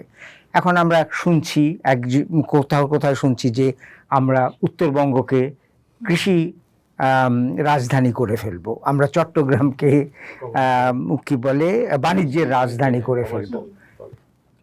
আবার অঙ্ক কারণ এই যে কৃষিকে যদি আমরা যদি উত্তরবঙ্গকে কৃষি নগরী করতে চাই বা কৃষি রাজধানী করতে চাই, তাহলে কি আমাদের লাগবে, কোন পুনর্বিন্যাস লাগবে? আমরা কি পুরো কৃষি মন্ত্রণালয়কে সেখানে নিয়ে যাব? আমরা কি অধিদপ্তরকে নিয়ে যাব, আমরা কি পরিসংখ্যান ব্যুরোর কৃষি সংক্রান্ত কাজকে সেখানে নিয়ে যাব, কি করব, কতদিনে করব? তো আমার মনে হয় যে এটার বিকেন্দ্রীকরণ যদি না হয় তাহলে পরে আপনি এই নগরায়নের বিকেন্দ্রীকরণ করে কিন্তু সমস্যার সমাধান করতে পারবেন না। কারণ ঢাকা শহরে যারা আসছে তাদের দুটো মৌলিক কারণে আসে, এটা তো নিশ্চয়ই অভিবাসী হিসেবে আসে। একটা হচ্ছে যে আমরা যেটাকে বলি যে বিকর্ষণের কারণে আসে, গ্রামে কাজ নেই, গ্রামে তারা থাকতে পারছে না, নিরাপত্তা নেই, অমুক নেই। সবারই মনে এটা যে ঢাকা শহরে আসলে কিছু না কিছু করা যাবে, সুতরাং ওখান থেকে তারা বিকশিতভাবে আসে। আরেক দল আসে আকর্ষণের কারণে আসে, এবং আকর্ষণের কারণটা হচ্ছে এই যে আমি যদি একজন ডাক্তার হই, আমি তো উপজেলায় যেতে চাইবো না, কারণ সেখানে ভালো স্কুল নেই, ভালো স্বাস্থ্য ব্যবস্থা নেই, যদিও আমি ডাক্তার। কিন্তু তখন আমি চাইবো যে আমাকে যদি সেখানে বদলি করা হয় খুব দ্রুত যাতে আমি ঢাকা শহরে চলে আসতে পারি। তো এই যে মানে ব্যাপারগুলো, এখানে আপনি যতক্ষণ পর্যন্ত এই ব্যবস্থাটার, এই কাঠামো, রাষ্ট্র ব্যবস্থার আপনার বিকেন্দ্রীকরণ না করবেন বিভিন্নভাবে, ততক্ষণ পর্যন্ত কিন্তু আপনি এই ঢাকা শহরকে আমরা যেভাবে দেখতে চাই সেভাবে কিন্তু আমরা দেখতে পারবো না। সুতরাং শুধু সমাধানের বিকেন্দ্রীকরণটা খুব বেশি দরকার। আপনি সমস্যাটাকে দূরে ঠেলে দিয়ে সমাধানটা সচিবালয়ের 10 কিলোমিটারের মধ্যে রেখে দেন, কিছুই হবে না। না, আমি যেটা বলতে চাচ্ছিলাম যে আমি আপনার যে পয়েন্টটা বলছেন যে এই যে পূর্বাচলে মানুষ যায় নাই, মানুষের যে বিকেন্দ্রীকরণটা কাজ করেনি, কিন্তু আপনি দেখেন যে পূর্বাচল পার হয়ে জলসিঁড়ি আবর্ষণ যেটা হয়েছে সেখানে কিন্তু লোক চলে গেছে। পূর্বাচলের দুপাশে বসুন্ধরা, জি, আবার এক পাশে ইউনাইটেড সিটি, এক পাশে বসুন্ধরা, সব ভরে গেছে। মাঝখানে বসুন্ধরা, পূর্বাচলে কেউ যাচ্ছে না, কারণ সেখানে কোনো ব্যবস্থাটা গড়ে ওঠে না। মানে আমি আপনার যে সমীক্ষাটা দিলেন যে যেখানে বলছে 35% জমি এখন সম্পূর্ণভাবে আনইউজড আছে, 38% জমি সেমি পাকা আছে, সুতরাং এই দিকটা নিয়ে যেমন কাজ করার সুযোগ আছে, পাশাপাশি যে কোনো শহরের মতো ঢাকা শহরকে বাড়তে হবে। ঢাকা শহর না বাড়লে, বিকেন্দ্রীকরণ না করলে আমরা সামনের দিকে আগাতে পারবো না। না, নিশ্চয়ই বিকেন্দ্রীকরণ তো আমাদের করতেই হবে, তবে বিকেন্দ্রীকরণের মডেলটা নিয়ে আমাদের নিশ্চয়ই। আপনি যদি বিকেন্দ্রীকরণের সাথে ট্রান্সপোর্টেশন নেটওয়ার্ককে সংযুক্ত করে একসাথে না পরিকল্পনা করেন, তাহলে আসলে আবার ঘুরে ফিরে সেই অবস্থাই হবে যে আমাদের রেল লাইন ধরে যে উত্তর থেকে দক্ষিণে পিলপিল করে সকালবেলা মানুষ কাজ করতে আসে রেল লাইনের উপর দিয়ে হেঁটে, দেখা যাবে যে ওই পদ্ধতিতে মানুষ তো তার কাজের জায়গাতে পৌঁছেই যাবে। ঝড়, জল, বৃষ্টি, রাস্তায় পানি জমে কাজের জায়গায় সে পৌঁছেই যাবে। আমরা আরেকটা বিষয় নিয়ে একটু আলাপ করতে চাচ্ছিলাম, সেটা হচ্ছে দূষণ আমাদের জন্য একটা মানে আমরা যদিও এটার সাথে বসবাস করা শিখে গেছি, কিন্তু আসলে আমরা জানি না যে আমরা এবং আমাদের পরবর্তী প্রজন্মের কত বড় ক্ষতি হয়ে যাচ্ছে। এবং আমরা যেটা ভাবছি না যে এই পুরো এক্সটার্নালিটিটা আসলে স্বাস্থ্য খাতে ব্যয় বাড়াবে। আমরা না হয় কোনোভাবে সেটা ম্যানেজ করে নেব, কিন্তু আমাদের যারা মধ্যবিত্ত এবং নিম্নবিত্ত মানুষ, তাদের যে রুজি রোজগারের যে একটা বড় অংশ স্বাস্থ্য খাতে চলে যাচ্ছে, কারণ আমরা একটা স্বাস্থ্যসম্মত পরিবেশ দিতে পারছি না। সেখানে পানি দূষণ আছে, সেখানে বায়ু দূষণ আছে। আপনারা ঢাকা বাঁচানোর ইশতেহারে এই সবগুলো সমস্যা তুলে ধরেছেন। তো আমার কেন যেন মনে হয়েছে যে এই দূষণের ব্যাপারটা শুধুমাত্র 25 কোটি গাছ লাগানো এবং ওই ইট ভাটাগুলো ঢাকার আশপাশ থেকে সরানো ছাড়া আসলে খুব একটা কার্যকরী পদক্ষেপ আমি দেখতে পাইনি আসলে। তো এবং কিছু ইলেকট্রিক ভেহিকেল এবং রিনিউয়েবল এনার্জির কথাও বলা আছে, স্পোরাডিক্যালি বলা আছে, কিন্তু খুব সিরিয়াসলি অ্যাড্রেস করা হয়নি। এটা নিয়ে সাদাত ভাই আপনি আপনার মন্তব্য শুনতে চাই। এই দূষণটা আমরা সবাই মনে করি এটা হচ্ছে ঢাকার বিত্তবানদের একটা সমস্যা। এটা একেবারেই ঠিক না। মানে আপনি যখন আপনি শব্দ দূষণের কথা বলেন, আপনি যখন বায়ু দূষণের কথা বলেন, আপনি যখন পানি দূষণের কথা বলেন, এটার কিন্তু যারা সবচেয়ে বড় শিকার সেটা কিন্তু নিম্নবিত্ত এবং মধ্যবিত্তরা। আমি সাম্প্রতিক মাসখানেক আগে আমার ঢাকার মহাখালীতে ক্যান্সার হাসপাতালে যাওয়ার সুযোগ হয়েছিল। গভীর রাতে আমার এক আত্মীয় অসুস্থ ছিলেন, সেখানে ভর্তি ছিলেন। সেখানে গিয়ে স্যার আমার মনে হলো যে মানে মার্কেজের জাদু বাস্তবতা আছে না, সেই একটা জায়গায় আমি পৌঁছে গেছি। যে ওষুধের দোকানের সামনে অনেকগুলো লাইন ধরে পানির বোতল রাখা আছে, কি যে সকালবেলা গিয়ে খেয়ে আগে ওষুধ নেবে সেটার জন্য কমপক্ষে মনে হচ্ছে আমার 1000 ফিট লম্বা এই পানির বোতলের লাইন। সকালে গিয়ে ডাক্তারের সঙ্গে অ্যাপয়েন্টমেন্ট কে নিবে সেটার জন্য বিশাল লাইন। হাসপাতালের মাটিতে তো আমরা দেখেছি মানুষ ঘুমিয়ে, রাস্তার উপর মানুষ ঘুমিয়ে আছে, সারা রাত মানুষ ঘুমিয়ে আছে যেন সকালবেলা সবার আগে ঢুকতে পারে। বাংলাদেশের দরিদ্র মানুষের মধ্যে যেভাবে ক্যান্সার ঢুকে গেছে, এটা আমার বিশ্বাসযোগ্য না যে একটা গ্রাম দেশের একটা যেখানে মানুষ তাজা ফসল খায় বলে আমরা বিশ্বাস করি, একটা 17, 18, 20 বছর ছেলে ক্যান্সার হয়ে মরে যাচ্ছে।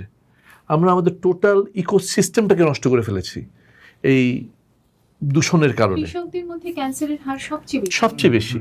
অর্থাৎ এই দূষণটা কিন্তু আমাদের নিম্নবিত্তদেরকে সবচেয়ে বেশি শিকার হচ্ছে তারা। সুতরাং সেই দূষণের উপরটা যদি আমরা কাজ না করি, দূষণের ব্যাপারে খুব আপনি যেটা বলছেন খুব হালকাভাবে আলোচনা হয়েছে, মানে ইভি গাড়ি চালিয়ে কিন্তু দূষণ বন্ধ করা যাবে না। একদমই না। ইভি গাড়িরও কিন্তু অনেকগুলো দূষণকারী দিক আছে, সেগুলো আলোচনায় আসছে না। জি, মানে আমি যেমন আপনি যদি চায়নাতে যান দেখবেন তারা ইভি গাড়ি চালিয়ে কিন্তু বায়ু দূষণ অনেক কমিয়ে ফেলেছে। এটা ভালো জিনিস, এটা খারাপ জিনিস না। কেবলমাত্র মানে ইশতেহারগুলো পড়লে মনে হচ্ছে ইভি গাড়ি is the solution. It is not. There are many more faults that we need to do. আমি একটু বলি, ধরেন যেখানে গাছ নেই, মরুভূমিতে, মিডল ইস্টে অনেক জায়গা আছে মাইলের পর মাইল কোনো গাছ নেই, ওখানে যারা থাকে তারা কি অক্সিজেন পায় না? তো গাছ অক্সিজেন দেয়, এটা কিন্তু একটা সত্যি সত্যি কিন্তু মানে একটু ভুল ধারণা, এটা কিন্তু সত্যি না। কারণ আপনি সায়েন্টিফিক্যালি অ্যানালাইজ করলে দেখবেন পানি অলমোস্ট মোর দেন 70% অক্সিজেন তৈরি করে, নট ট্রিজ। তাহলে তো মিডল ইস্টের লোক মারা যেত এতদিন। ওখানে সমুদ্র আছে, বড় বড় সমুদ্র আছে না, ওগুলাই কিন্তু তাদেরকে অক্সিজেন দেয়।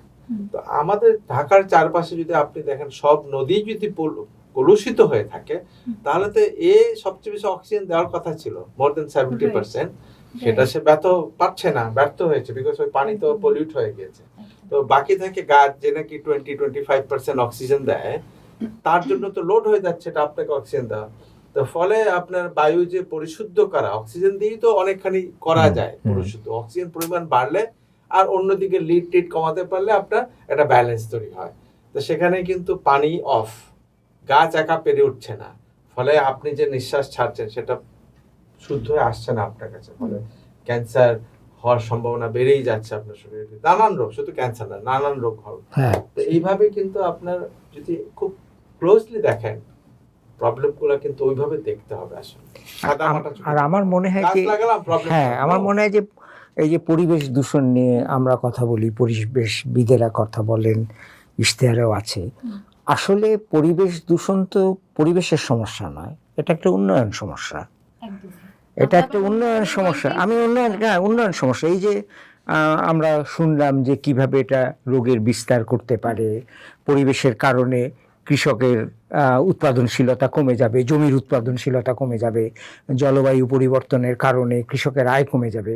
এটাতে তো একটা বলা চলে যেটা উন্নয়নকে ব্যাহত করবে।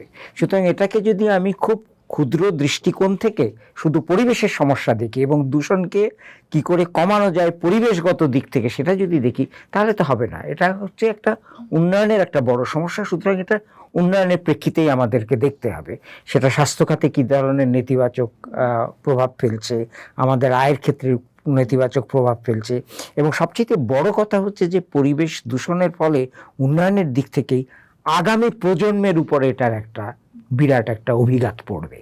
এবং সেই জায়গা থেকে মনে হয় ইশতেহারে পরবর্তী সময় সরকারি কার্যক্রমেও এই ব্যাপারগুলোকে যদি আমরা উন্নয়নের দৃষ্টিকোণ থেকে দেখি, এবং কারণ একটা হিসেব অঙ্কেও বলা যায় যে আমাদের জাতীয় আয় যত হচ্ছে, পরিবেশগত দূষণের কারণে জাতীয় আয় আপনি যদি পরিমাপ করেন তাহলে দেখবেন যে একটা বড় অংশ কিন্তু আমরা হারাচ্ছি। সুতরাং সেই ব্যাপারটিকে যদি সামনে নিয়ে আসতে পারি তাহলে পরে কিন্তু আমরা এটাকে একটা সামগ্রিক দিক থেকে দেখতে পারবো। এখানে ইশতেহার আমি এটা দেখছি যে এখানে বলছে যে পানি দূষণ নিয়ে, যেহেতু রফিক আজম ভাই বললেন যে আমাদের সবগুলো পানি আমরা নষ্ট করে ফেলেছি, আমাদের ঢাকার আশেপাশে যতগুলো নদী আছে, যতগুলো খাল আছে, সবগুলো কিন্তু কালো, দূষিত কালো। মানে মানে ওর মধ্যে যদি আপনি একবার পড়ে যান, আপনি কিন্তু মরে যাবেন এই পানিতে পড়লে। জি, তার কারণটা কি? আমাদের প্রত্যেকের বাসা থেকে, অ্যাটলিস্ট আমাদের এই অঞ্চলে আমরা যেখানে আছি, তাদের বাসা থেকে 80% বাসার পয়ঃবর্জ্য, আমাদের পেশা পায়খানাগুলো গিয়ে সব পরে হচ্ছে লেকের মধ্যে, লেকে নদীতে। এবং আপনি বুড়িগঙ্গা থেকে শুরু করে ঢাকা আশপাশে যত নদী আছে, যত খাল আছে, সব কিন্তু ধ্বংস হয়ে গেছে। তো এবার দেখছি ওনারা ইশতেহারে বলছেন হ্যাঁ, হ্যাঁ কেমিক্যাল আসে। কেমিক্যাল আসছে শিল্প প্রতিষ্ঠানগুলো থেকে। হ্যাঁ, তো বলছেন যে ঢাকা চারপাশে কেন্দ্রীয় সুয়ারেজ ট্রিটমেন্ট প্ল্যান্ট ও রিসাইক্লিং সুবিধা গড়ে তোলা হবে, 40 নম্বর ধারাইতে বলা আছে। তো সেইখানে আমাদের কিন্তু এই যে এখানে দাসের কান্দিতে 1200 কোটি টাকা দিয়ে একটা সুয়ারেজ প্ল্যান্ট করে আছে, মাশাআল্লাহ। কিন্তু এখান থেকে কিভাবে সেই পর্যন্ত যাবে সেই নেটওয়ার্কটা করা হয় নাই। জি, এখানকার আমাদের পয়ঃবর্জ্যগুলো লেকে পড়ছে, ওটা খুব সুন্দরভাবে পড়ে আছে। সুতরাং এই যে আপনি স্যার বলছেন যে পরিকল্পনার অভাব, কোঅর্ডিনেশন, আমার কাছে মনে হয় পরিকল্পনার থেকেও পরিকল্পনার যে কোঅর্ডিনেশনটা, হ্যাঁ, মানে এই যে সমন্বয়টা। হ্যাঁ, সমন্বয়হীনতা, ইন্টিগ্রেশনের অভাব, এটা বোধহয় আমাদের সবচেয়ে বড় সমস্যা। আমরা আমাদের আলোচনার একদমই। সাদাত ভাই, অবকাঠামোর কথা যখন আমরা বলছি, তখন সে অবকাঠামোর মধ্যে খুব গুরুত্বপূর্ণ একটা অংশ হচ্ছে গণপরিবহন, এবং গণপরিবহনের ব্যবহারকারীদের মধ্যে খুবই গুরুত্বপূর্ণ এক অংশ হচ্ছে নারীরা। নারীদের কথা কেন বলছি? কারণ বিগত বহু বছরে এবং বিগত কয়েক মাসে আমরা নারীদের প্রতি গণপরিবহনে এবং রাস্তাঘাটে যে যৌন সহিংসতা, হেনস্থার খবর পাচ্ছি, সেটা সত্যিই খুব উদ্বিগ্ন করার মতো। তো এই বিষয়ে গণপরিবহন এবং গণপরিসরে নারীদের নিরাপত্তা নিয়ে রাজনৈতিক দলগুলোর ইশতেহারে কি কোনো ধরনের প্রতিফলন বা চিন্তা দেখতে পাচ্ছেন? জি, আপনি যদি দুটো প্রশ্ন এখানে, একটা ইশতেহার কেন্দ্রিক ছোট প্রশ্ন, ইশতেহারে নারী পরিবহনের জন্য সবাই কি বলছে, জি, আর দ্বিতীয় প্রশ্ন হচ্ছে নারীর ভূমিকাটা কি হবে। আপনি যদি ইশতেহার কেন্দ্রিক দেখেন, প্রতিটা দলই বলছে যে নারীদের জন্য আলাদা গণপরিবহনের ব্যবস্থা করা হবে। বিএনপি বলছে পিং বাসের ব্যবস্থা করবে, জামাত বলছে তারা নারীদের জন্য আলাদা পরিবহনের ব্যবস্থা করবে। কিন্তু এটাই কি উত্তর? মানে আমরা পৃথিবীর অন্যান্য দেশে যেসব দেশে দেখি, সেসব দেশে তো নারীরা পুরুষদের সঙ্গে একসঙ্গে উঠছে, একসঙ্গেই চলছে, তাদের জন্য আলাদা কোনো ব্যবস্থা নেই। ঠিক আছে, বাংলাদেশের মতো দেশে এটা হতে পারে। আমরা কিন্তু আগেও দেখেছি মেয়েদের জন্য, কিন্তু আমরা যখন ছোট ছিলাম তখন কিন্তু দেখেছিলাম যে 90s মহিলাদের জন্য আলাদা বাস ছিল, খুব সাকসেসফুলি চলেছে, কিন্তু পরবর্তীতে আর চলতে পারেনি। সেটা যদি হয় সেটা ভালো, কিন্তু সেটার মধ্যে যে নিরাপত্তার বিষয়টা কি, এই যে তারা আমরা দেখেছি 70% নারী যৌন সহিংসতার শিকার হন এই গণপরিবহনগুলোতে। সেইগুলোর ব্যাপারে ওনারা কি করবেন আমরা কিন্তু কোনো দিশা পাইনি ইশতেহারগুলোতে। কিন্তু এবারে নির্বাচনে তার চেয়ে একটা বড় প্রশ্ন আছে, আদৌ কি গণপরিবহনে মেয়েরা উঠতে পারবে? আমাদের, আপনি যদি আফগানিস্তানে দেখেন, প্রথমে শুরু হলো যে বলা হলো যে মহিলাদেরকে কর্মস্থলে আলাদা বসার ব্যবস্থা করতে হবে, মাঝখানে একটা পর্দা থাকবে, তালিবান যখন প্রথম আসলো। তার পরবর্তীতে হলো কি যে মহিলারা কাজ করতে পারবে না, তারপর হলো মহিলারা স্কুলে যেতে পারবে না। সাম্প্রতিককালে শুনলাম যে উল্টো দিকে বাসায় যদি পুরুষ মানুষ থাকে তাহলে জানালা ইট দিয়ে বন্ধ করে দিতে হবে। আমাদের সুনিশ্চিত করতে হবে নারীদের জন্য যেন গণপরিবহনের ব্যবস্থাটা সংকুচিত না হয়ে যায়, তাদের জন্য জিনিসটা, তাদের গণপরিবহন দরজা তাদের জন্য যেন অবারিত থাকে, এবং সকলে মিলে যেন একসঙ্গে এই ব্যবস্থাটা ব্যবহার করতে পারে, সেভাবে কাজ করতে হবে। হ্যাঁ, অবশ্যই গণপরিবহনে নারীর নিরাপত্তা নিয়ে আমরা ভাবব, কিন্তু একই সাথে বোধহয় আমাদের গণপরিসরে নারীর উপস্থিতি, অংশগ্রহণ নিয়েও কথা বলা দরকার। কারণ এই যে রাজনৈতিক দলগুলোর ইশতেহারে যে অন্তর্ভুক্তিমূলক সমাজ ব্যবস্থা এবং শহরের কথা বলা হচ্ছে, সেই অন্তর্ভুক্তিমূলক সমাজের অর্ধেকই তো হচ্ছে নারী। সুতরাং তাদের অংশগ্রহণ, তাদের উপস্থিতি, তাদের কি বলবো, তাদের উপস্থিতি ছাড়া তো আসলে এই অন্তর্ভুক্তিমূলক সমাজ ব্যবস্থা আমরা অর্জন করতে পারবো না। সুতরাং আমার মনে হয় যে রাজনৈতিক দলগুলোর চিন্তায় যখন তারা অন্তর্ভুক্তিমূলক সমাজের কথা বলছেন, তখন আসলে নারীদের অংশগ্রহণ এবং উপস্থিতি অত্যন্ত গুরুত্ব সহকারে দেখা উচিত। এটা তো অবভিয়াস যে ধরেন পাখির তো দুটো ডানা, একটা ডানা দিয়ে কিন্তু পাখি উঠতে পারে না। আমাদের দুটো পা, এক পা দিয়ে আমরা হাঁটতে পারবো না। নারীদের ছাড়া এই সমাজ আগাতে পারবে না, এই দেশ আগাতে পারবে না। এবং এই দেশের যে আমরা গার্মেন্ট সেক্টরটা যদি ধরি, তা কিন্তু দাঁড়িয়ে আছে এই নারী শ্রমিকদের উপর ভিত্তি করে। এবং যেসব যে নারী শ্রমিকরা যারা আছে তারা কিন্তু কেউ শখে কাজ করে না। তারা যদি কাজ না করে তাদের পরিবার চলবে না, তাদের বাচ্চা কাচ্চারা পড়াশোনা করতে পারবে না। সুতরাং যে নারীদের কাজ নিয়ে যে আলোচনাগুলো আসছে, সেটা কতটুকু সঠিক, সেটা কতটুকু বাস্তব, সেটা কতটুকু ন্যায়, কতটুকু ন্যায্য, এই প্রশ্নগুলো কিন্তু আমাদের করতে হবে। এই গরম পরিসরের নারী, গণপরিবহনের নারী, সব আলোচনাগুলো কিন্তু এবারে নির্বাচনে অত্যন্ত গুরুত্বপূর্ণ। আমরা আমাদের আলোচনার প্রায় শেষ দিকে চলে এসেছি। সাদাত ভাই, আপনার ঢাকা বাঁচানোর ইশতেহারে একটা কথা আপনারা বলেছেন যে স্বপ্ন নেই কারণ আমাদের শহরটা ইন্সপায়ারিং নয়। আমি এখানে একটু দ্বিমত পোষণ করবো। আমার কাছে মনে হয় শহরটা খুব ইন্সপায়ারিং। মানে চোখ বন্ধ করে এই শহরটা নিয়ে স্বপ্ন দেখলে সেই আমাদের পুরনো যে স্কেচগুলো আছে, অনেক ধরনের স্বপ্ন বোনা সম্ভব। আসলে মনে হয় আমরা স্বপ্ন দেখতে এবং দেখাতে দুই জায়গাতেই কোথাও আমরা ফেল করছি, এবং সেটাকে যে ওই যে অঙ্ক করে একটা সায়েন্টিফিক পদ্ধতিতে এটা নিয়ে কাজ করা, সেই জায়গাটাতেও কোথাও আমরা ফেল করছি। আমরা চাই যে আমাদের এবারের নির্বাচনটা আমাদের অনেক অনেক কি বলবো, আন্দোলন অভ্যুত্থানের ফসল আমরা এই নির্বাচনটা পাচ্ছি, এবং আমরা আশা করছি যে এখানে আমরা আমাদের নাগরিক সেই ভোটাধিকারটা আমরা প্রয়োগ করতে পারবো। এবং যেই আসুক না কেন এই নির্বাচনে, তারা আমাদের একটা এই যে ন্যায্য নগর, হ্যাঁ, একটা স্বাস্থ্যসম্মত নগর আমাদের উপহার দিতে পারবে। শুধু নগর না, নগর গ্রামাঞ্চল সবই। এই যে যারা আসন্ন নির্বাচনে যারা প্রতিদ্বন্দ্বিতা করছেন, তাদের উদ্দেশ্যে যদি আপনারা সংক্ষেপে কিছু আপনাদের বক্তব্য বলেন, যেটা ওনাদের কাছ পর্যন্ত পৌঁছাবে, সেটা বলে আমরা আমাদের আলোচনা শেষ করতে চাই। আমি রফিক ভাই থেকে শুরু করব। আমি বলবো যে এটা অনেকটা আসেন, আমরা ভাবি যে আমার মা, আমার দাদি, নানি যখন শীতের আগে আমার জন্য একটা সোয়েটার বোনা শুরু করেন, উনি কিন্তু কুটুর কুটুর করে ওই সিস্টেমের মধ্যে দিয়ে উনি কিন্তু একটা মিস হয় না। উল বোনার সময় দারুণ, হ্যাঁ, একদম ম্যাথমেটিক্যালি সিস্টেম্যাটিক্যালি করতে করতে করতে করতে কিছুদিন পরে একটা পরিশ্রম আছে, সব কিছু একত্র করে হাত পা সোয়েটারের, তারপর দেখবেন শীতের আসার আগে আপনাকে একটা সোয়েটার উপহার দিয়েছে, আপনি পরলেন, শীতের সময় আপনি আরাম পেলেন। এইটা হচ্ছে গঠন তৈরি করা। এই চিন্তা করেছেন আপনাকে সোয়েটার দেবেন শীতের আগে, এবং সেই চিন্তা অনুযায়ী উনি ম্যাথমেটিক্স করেছেন, কত বড় সোয়েটার, কত লম্বা হাত হবে, গলা উঁচু হবে কিনা, সেভাবে উনি একদম বানিয়ে সিস্টেম্যাটিক্যালি বানিয়ে দিয়েছে। অর্থাৎ আপনার পুরনো একটা কথা থেকে যদি রেফারেন্স টানি, যে স্পেসে বসে রাজনীতি করছি, সেই স্পেস নিয়ে আমাকে ভাবতে হবে। অবশ্যই, আমরা তো স্পেস ছাড়া, স্পেস তো ইন্সপায়ারিং। আপনি দিল্লিতে আছেন, মানে তার মানে কি ওখানে দিল্লির মোঘল বাদশাতে স্পেস তৈরি করছেন, তাই না? মানুষের জন্য করছেন, নিজের জন্য করছেন।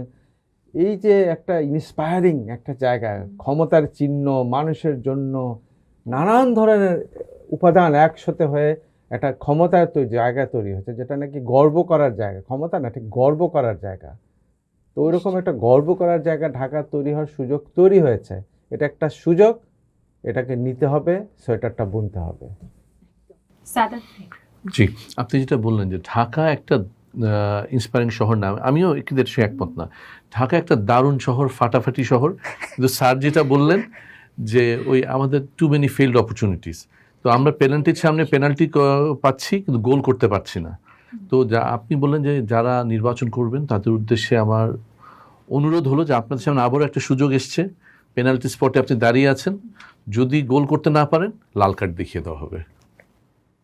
চমৎকার চমৎকার। না, আমি দুজনের কথা থেকেই আমি বলি, সেটা হচ্ছে যে যেটা রফিক আজম বললেন যে স্পেসে বসে রাজনীতি করছেন, কিন্তু আমি এটার সাথে যোগ করব, স্পেসে বসে রাজনীতি করেন, অসুবিধা নেই, কিন্তু এই স্পেস নিয়ে রাজনীতি করবেন না।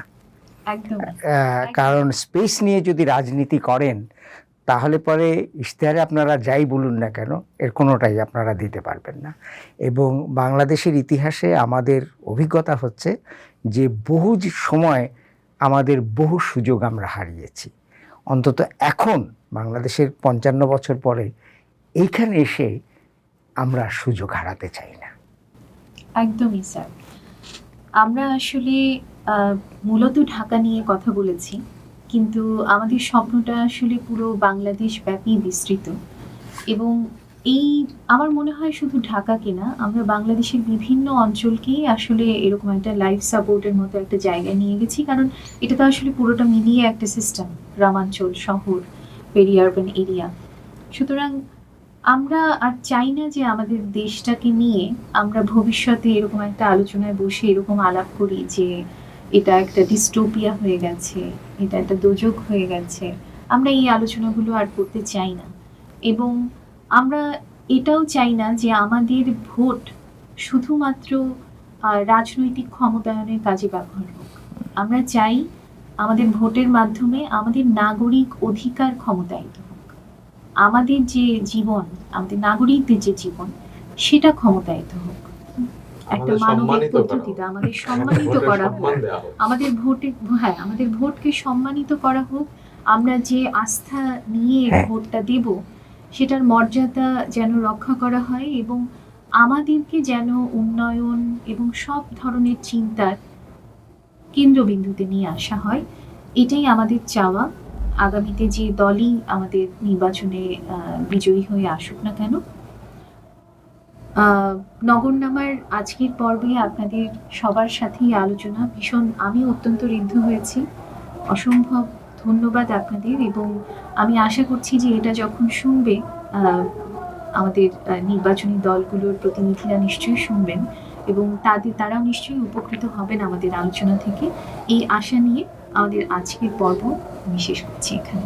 আপনাদের সবাইকে অসংখ্য ধন্যবাদ। আপনাকে ধন্যবাদ।